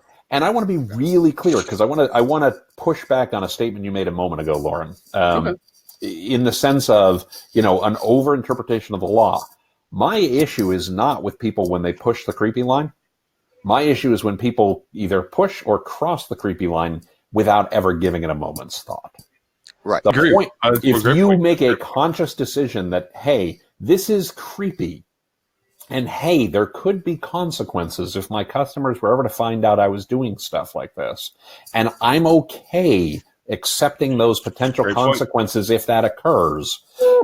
Well, no, hear me out. I'm not saying I would necessarily make the same decision as you, but at least you followed a solid decision-making process to say, I am aware of the risks and I am making a conscious decision to accept or mitigate those risks, right?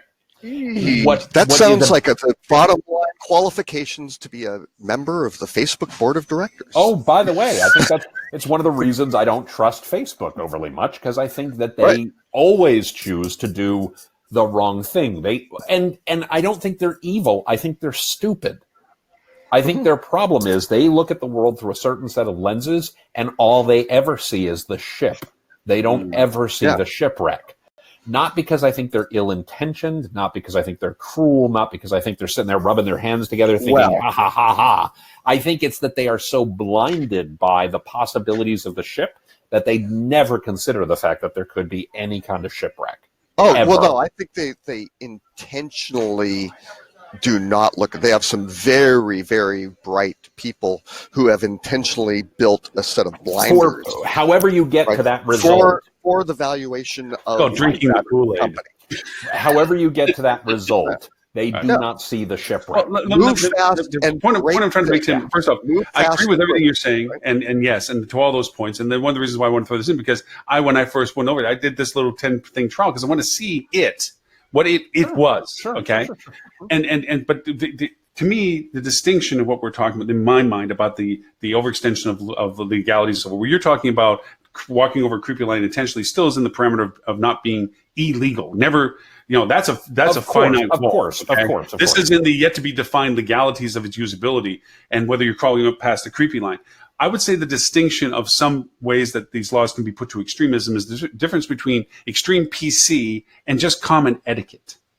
Common etiquette is courtesy and kindness. Sure. Extreme PC is a paralysis of communication that you can't even refer to anything that is in any way have a potential of upsetting the person you're communicating with. That's the extremism variation that I'm talking about. And I wouldn't dispute that necessarily. I would also say I go back to this concept of duty of care. Mm-hmm. We are custodians of this customer's data, right? we should be looking at it, I believe, from the perspective of, are we using... Julie Ask of Forrester Research has a great line that I use all the time of the difference between Big Brother and Big Mother. Am I using this data because I'm Big Mother and I'm doing it in a way that's going to be helpful to my customer and I'm going to be helpful to my guest? Or am I using this data because I can and it's neat? And one of those to me is okay, and one of those to me... And I won't make it black and white, that one is okay and one is awful. I will say one of those tends to be more okay and one of those tends to be more creepy and problematic, right? Yeah, and it's barring the freedom of art. Let me say, one of Andy Warhol's famous things was the Campbell soup, right? Right. Okay. Did Campbell soup give them permission? No. That's a different thing. That's fair use. From an artist's perspective and so forth and things, no. This is a intellectual property. It's a key distinction, though, because fair use, and this is something I know a lot about because I went to music school, and music obviously is all about IP. Fair use for purposes of parody, criticism, and things along those lines is legally allowed under the Constitution. Not even the laws, but literally the Constitution. You said that, because my next statement would be to take a picture of you that is in public and of domain and make an Andy Warhol out of it and put it on my website. No. This gets into an interesting point, though, because first of all, I will admit this is where my morality and my biases will come into full effect, right? I make a huge distinction between a label on a can of soup and a human being. All right, Marilyn Monroe. There is a non-trivial difference. How about Marilyn Monroe's picture with Andy Warhol? Marilyn Monroe is an interesting case because she's a public figure, right? And no. The law. Hold on. No. It's a public picture of you. Wait. Hold on a second. Right? Lauren, this is actually a fascinating topic that gets into all kinds of things. I know, I'm loving this. I'm pushing these things for just because I love the conversation. No. You do realize I talked about libel and slander earlier, right? You can't defame a famous person. That's a legal standard, right? Mm-hmm. If I say Tom Cruise is an idiot, right? I can't defame him. One, because it's my opinion, right? Second, he's so famous that my ability to tromp on his fame is basically muted by the fact that he's famous, right? You could possibly defame him if you made such egregious correct accusations of him murdering specific individuals and providing some sort of God knows what. That is true. That's why I say I'm not a lawyer. But it is very, very difficult to defame a famous person. And there is, in our law and in our common practice, a distinction between people who are famous and ordinary citizens. I'm going to take this a slightly different way, right? Tom Cruise killed Tupac, and I've got the video. Right. Then showing that video of him in the act. What is the qualifier for fame? Another qualifier. Well, by the way, that there is no qualifier. It's based on specific standards, right? Because I am famous, literally by some standards. If you went on Twitter and replied to me on Twitter and said something that was technically defaming me, right? I might not be able to prove that I was defamed because I have 4,000 followers on Twitter and I may be sufficiently famous in that specific environment that I can't be defamed in that specific case, right? This gets into really weird and interesting things that there's a lot going on these days with this right now. Devin Nunes, the congressman, is suing people. There's a Twitter account called Devin Nunes's Cow. And Devin Nunes, who is a congressperson, is suing this Twitter handle, this person, because he's saying he's being defamed. And there's a very real argument here of A, he's a member of Congress, so he's a public official. He's a public official, literally. B, he is famous in a certain way. And C, does any of this stuff fall into opinion and things like that? Let me take a slightly different take on this, right? If you were to follow Tom Cruise around with a camera and take pictures of him every time he walked in and out of a restaurant, is that okay? Personally, no, but yes, it's in public domain. Okay. But I mean, There's a gray area there. It's a gray area, right? Because Tom Cruise is very famous. Right? And, well, he's in public. in a public. If I walk into his house and do pictures, that's a whole different story. No, but I get that completely. Restaurant, I get that completely. Okay, if you followed me around, if you followed my wife around, if you followed my daughter around, and took a picture of that individual going into and out of every building they walked into and out of. Okay, Lauren, legally you're okay. Not bring that into it. Okay, but legally you're okay, but in reality you're creepy, yes. right? And clearly the line is somewhere between those two realities, right? I completely agree with you on this. I'm saying this, but by the same token, to the extremism of the law, I never asked permission to use your picture to put it on the website for this show. Now, it's an implied legality-wise by your participation in the show, just like when I do videos with people, by them participating in the video. Okay, when I need a release of somebody's in a video, I say, can you just tell me while I'm recording, hey, it's okay to use me in the video. So I have that as a record of control for what they're into. Now, here's the thing.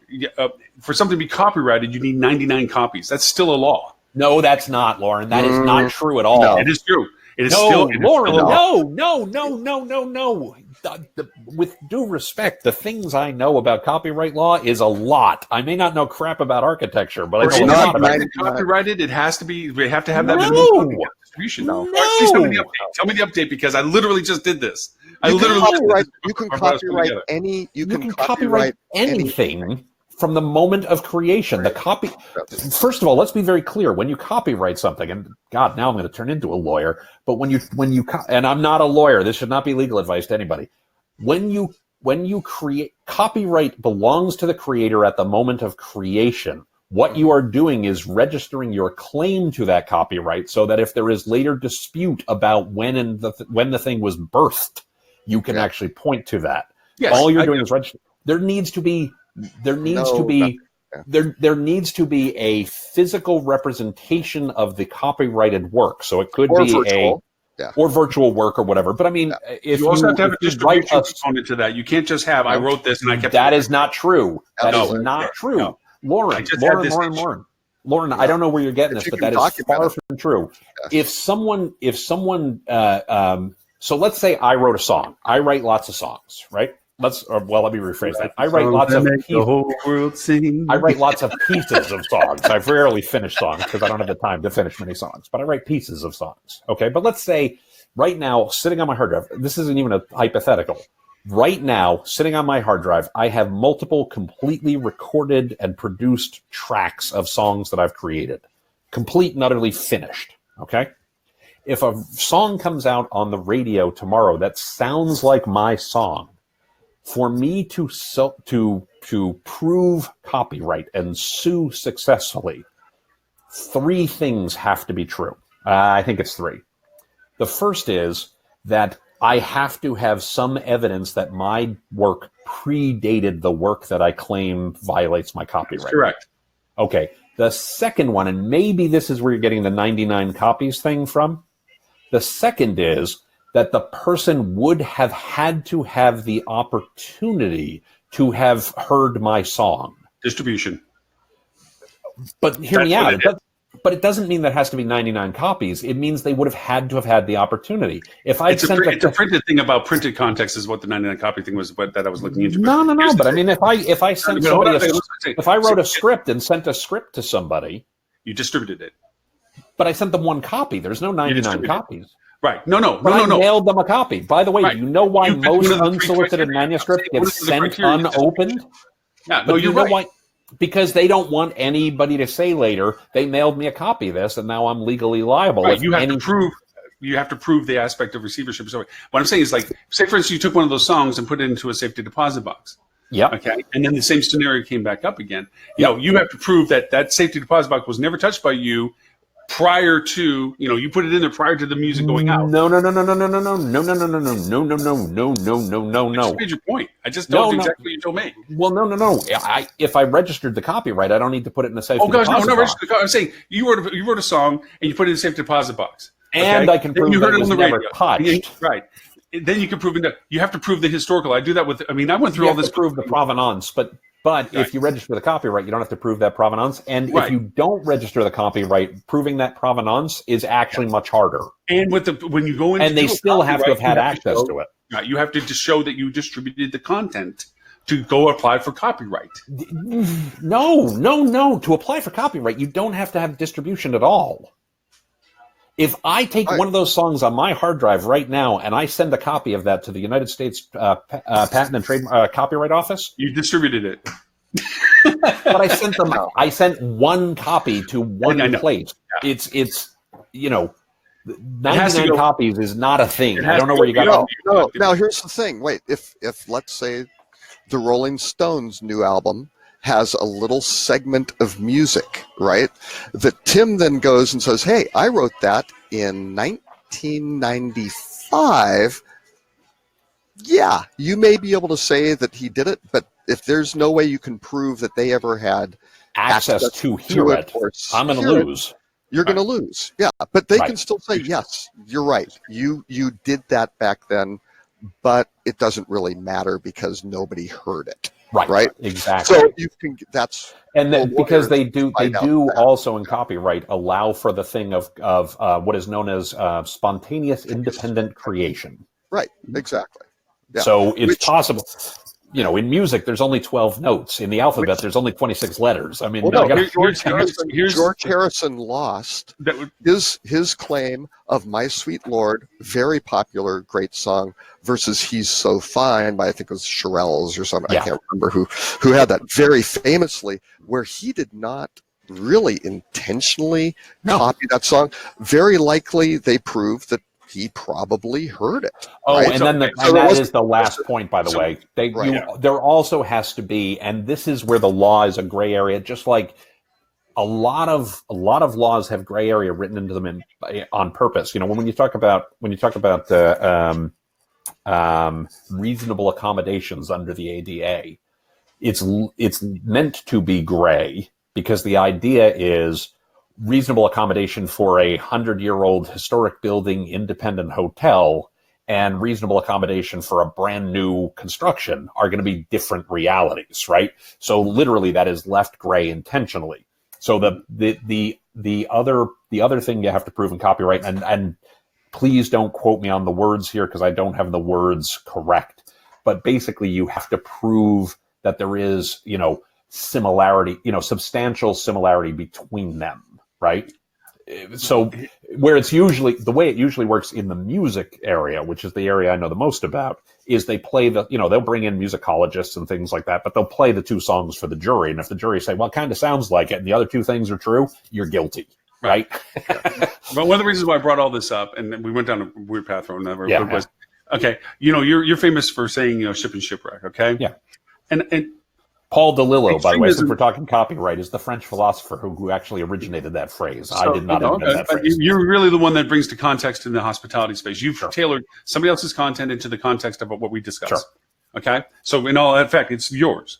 Now, the other is that, say, to me, the extremism of the law, the extremism of the law is, if I quote that without having asked you, without giving you credit, technically, according to the creepy, non-creepy line, or the extremism of overuse of something, or as you say, the plugin for LinkedIn, you can be all mad at me. You could chase me down and go, what the hell are you using my stuff for? I totally could. I could. Right. I wouldn't, but I could. Right. So that's an extreme use of the law that I think is unfair, because if I'm saying, by the way, the ship and shipwreck, blah, blah, and I forget in the context, now I'm on stage and I'm talking to 10,000 people and I say that and I don't say your name. That really pisses you off, So the National Speakers Association has a code of ethics, right?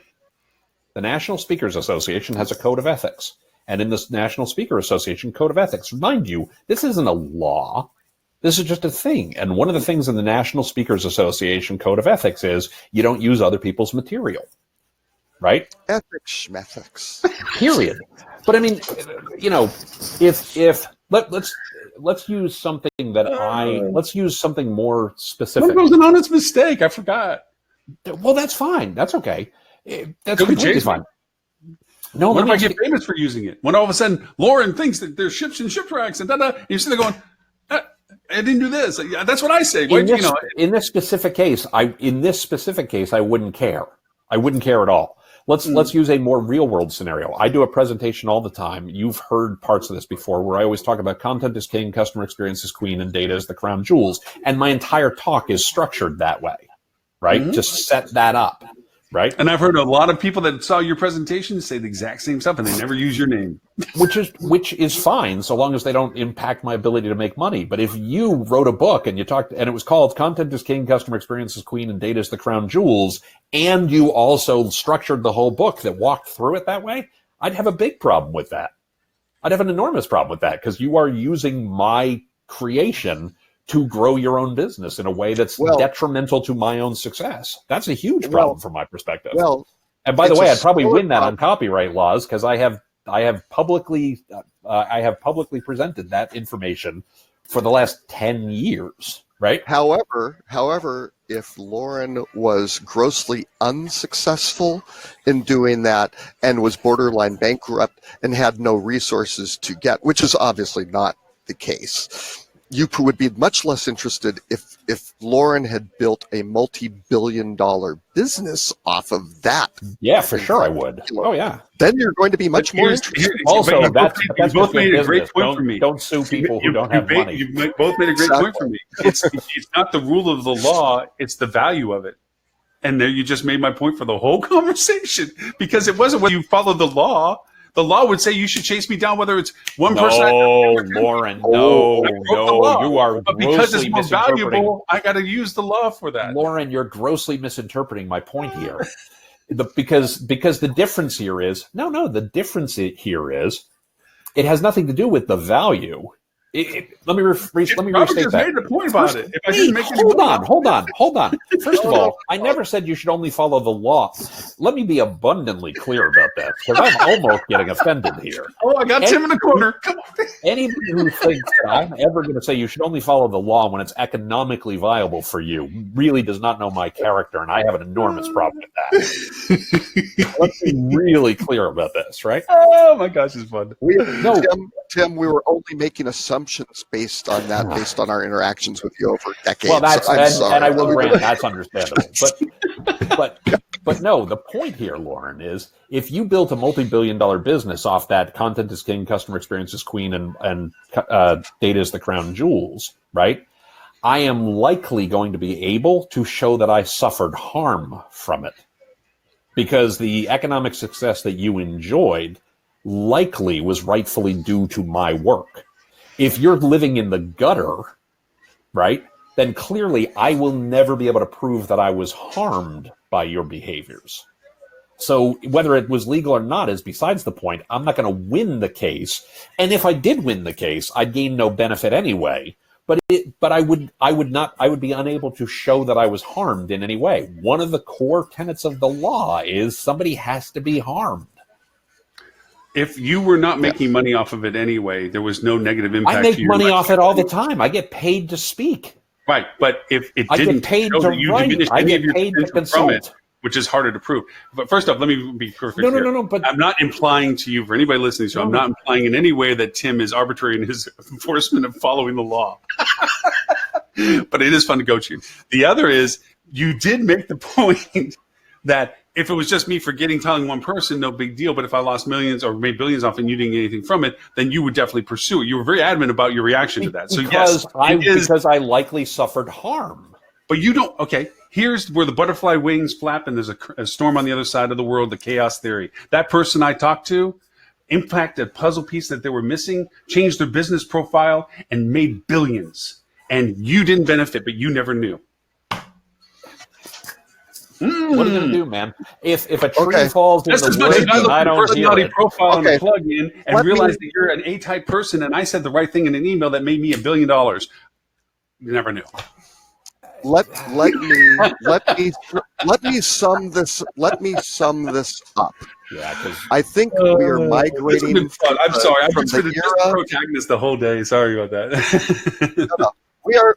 I think industry, business, society needs to transition from the golden rule to the platinum rule. Okay, and this isn't my thing. I wish it was because I thought of it, but By another the way, I always person. credit Julie Ask for that big mother, big brother thing because I wish I'd come up with that. It's genius. Anyway, sorry, go on. Yeah, exactly. But somebody else did publish it earlier and things like that, right? Which is the transition from treating others the way you would like to be treated yourself to treating others the way they would like to be treated. That's the whole, that is the essence of Me Too. That is the essence of GDPR. That is the essence of where society needs to get to, right? Because the golden rule is great, is fantastic, but you know what? Now it's not quite good enough. Sorry, Jesus. So, I'm 51% Jewish. I'm very right? Wow, I got to go now. Time to look at the time. Actually, look at the time. We should, and I know we totally did not hit half the topics, but to Robert's point, it was a little bit soft on the news feature, and I do apologize if I got your feathers ruffled for it. I love pushing the parameter of things that I question myself on. Okay, I mean, honestly, when I put the plugin in, I'm looking at it and I'm saying, this is handy, but would I like this used against me? I mean, that's usually what I look at stuff. Okay, if I put the gun in the other person's hand, do I want it aimed at me? And that's why I've looked at it as, and that's why I want to bring it and say, hey, look at this thing. But what Robert just said is actually more interesting. But that's not the whole thing. It's how it gets used. It's not the data.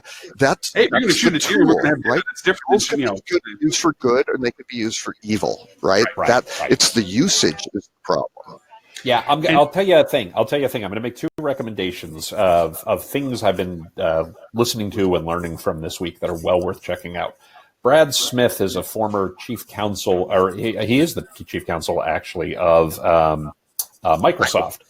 Has written just wrote a really good book. I'm a quarter of the way through it, and I've made 300 different highlights in it. It's really good. Called Tools and Weapons. I want to get the subtitle right. It's called Tools and Weapons, The Promise and the Peril of the Digital Age. And it's very much about what we're talking about today, and something people would really do well to read because it's a really smart book and a really well thought out book. And this is a guy who's been, spending his entire career around this for the last 25 years or so. Well worth listening to, reading. Separately, there was a really good interview, and I will admit she annoys me from time to time, but Kara Swisher of Recode. I love Kara Swisher. I think she's very smart. I think she's very capable. She is probably the most biased journalist, and I'm using biased in air quotes. She has a point of view for sure. Absolutely. Which I sometimes think colors the questions she asks and her willingness to allow people to answer them. She asks leading questions in ways that I've rarely seen. And Scott Galloway too, and their Pivot podcast is genius. So on the Recode Decode, very, very independently love the two. They're now together, right? Well, on her Recode Decode podcast, she just did an interview with Obama's cybersecurity chief, Michael Daniel, a guy who who's the CEO of the nonprofit Cyber Threat Alliance.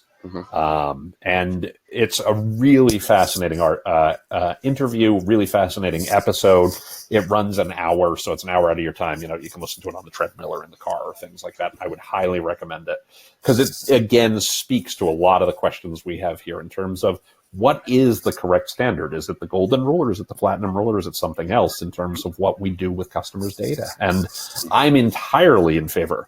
Let me be abundantly clear. We absolutely should use customer data. Customer data is incredibly valuable and can make us really create better experiences for our customers and grow our businesses. So I'm entirely in favor of that. I also think that as we do that, we need to be really conscious about how are we using that data, for what purposes are we using that data, are we using it in ways that is consistent with what our customers' expectations would be? Are we doing it in a way that exhibits a duty of care? And what do we do with the data once we're done with it? right? And things like that. So I think those are really interesting questions that, I'll give you another quote you can steal, Lauren. People say that data is the new oil. And I want to be fair.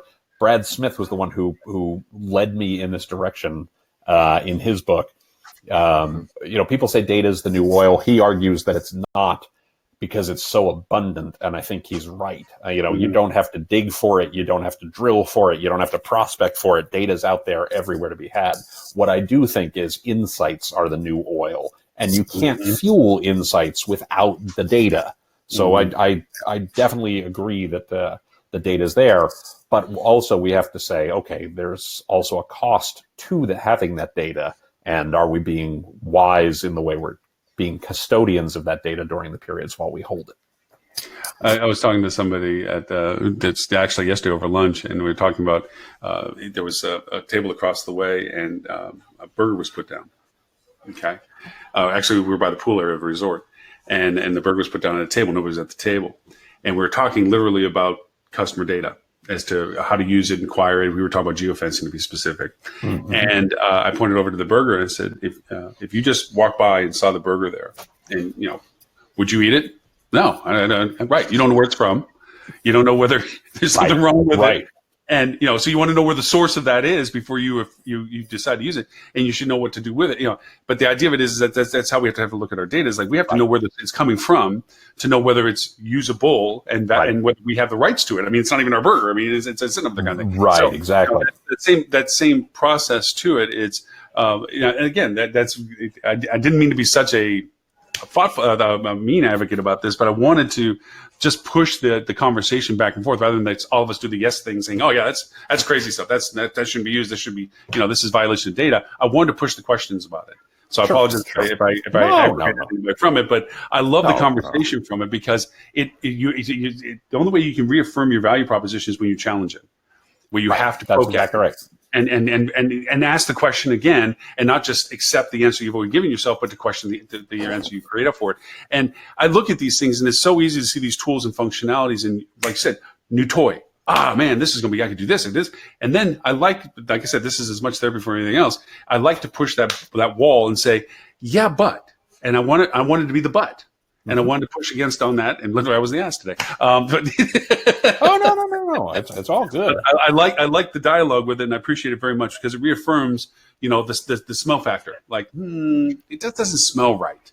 There's something there. The sniff test. Okay. So, I've got one interesting observation, since I've now profiled Tim and Lauren using this crystal nose tool.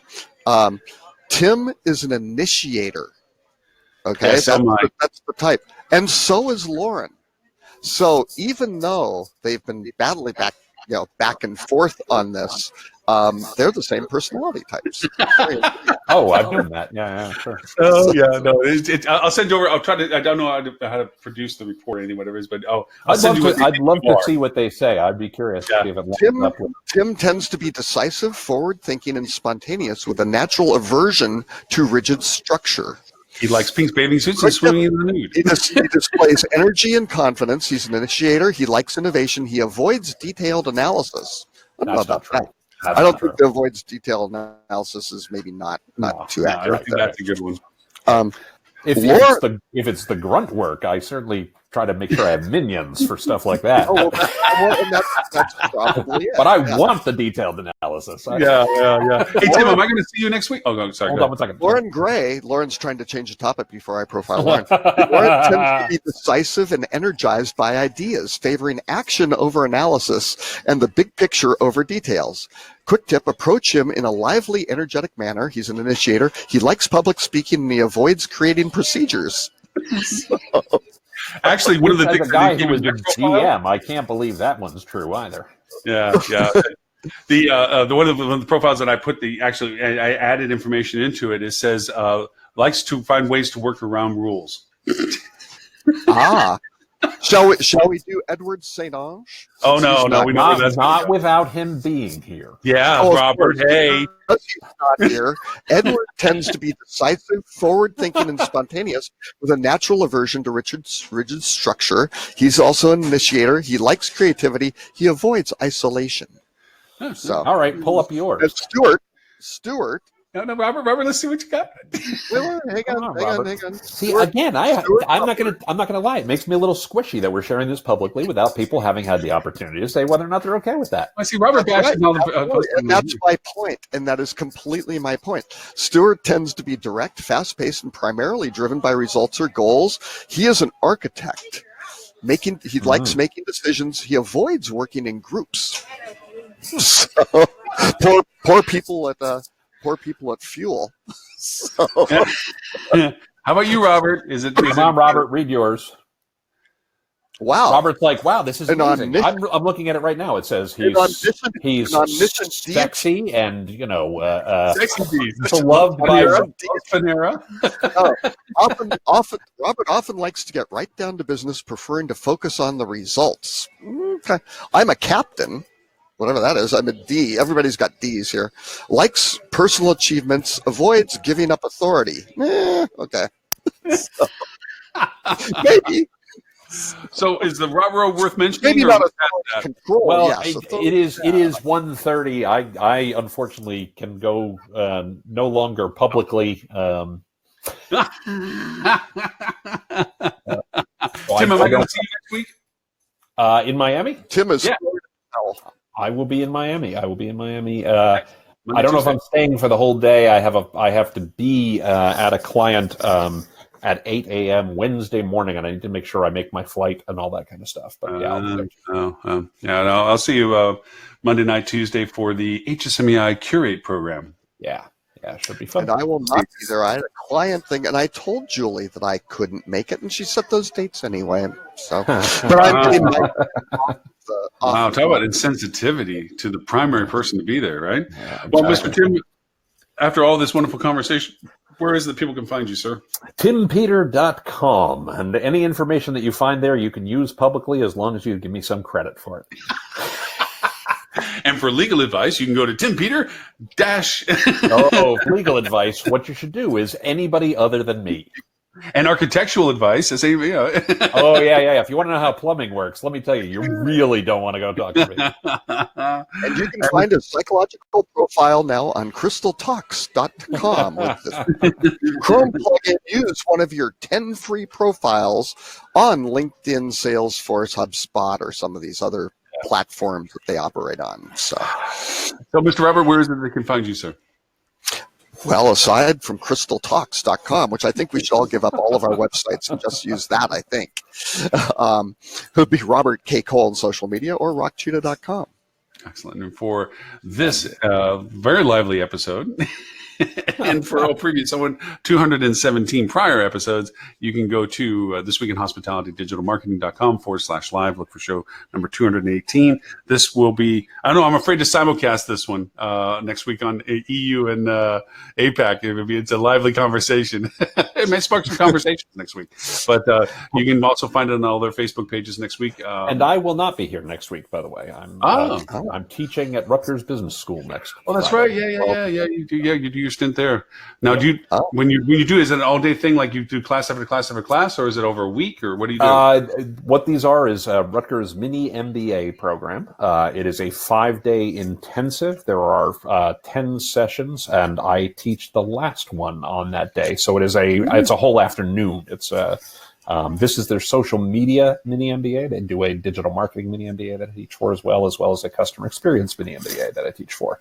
But this is my actual topic is social media integration. So it's really how you connect social to the rest of your digital marketing and how you make your digital more social.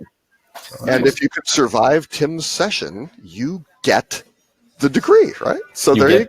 Correct. I'm the last thing standing between you and your certificate. It's pushing it over the finish line. That's yeah, exactly. All right. Well, until next week for show number 219, 11:30 Eastern. Thank you, gentlemen, very much. Thanks, Stuart, for joining us earlier. And we're sorry, Mr. Edley, we ran out of time for you to join us. The Rutrow, the $100,000 a night hotel room, but that's okay. We'll throw it in the notes. Talk about it next week. There is no inventory carryover on these topics. So. That's true. There you go. That's true. All right. Bye, everyone. Take care, everybody.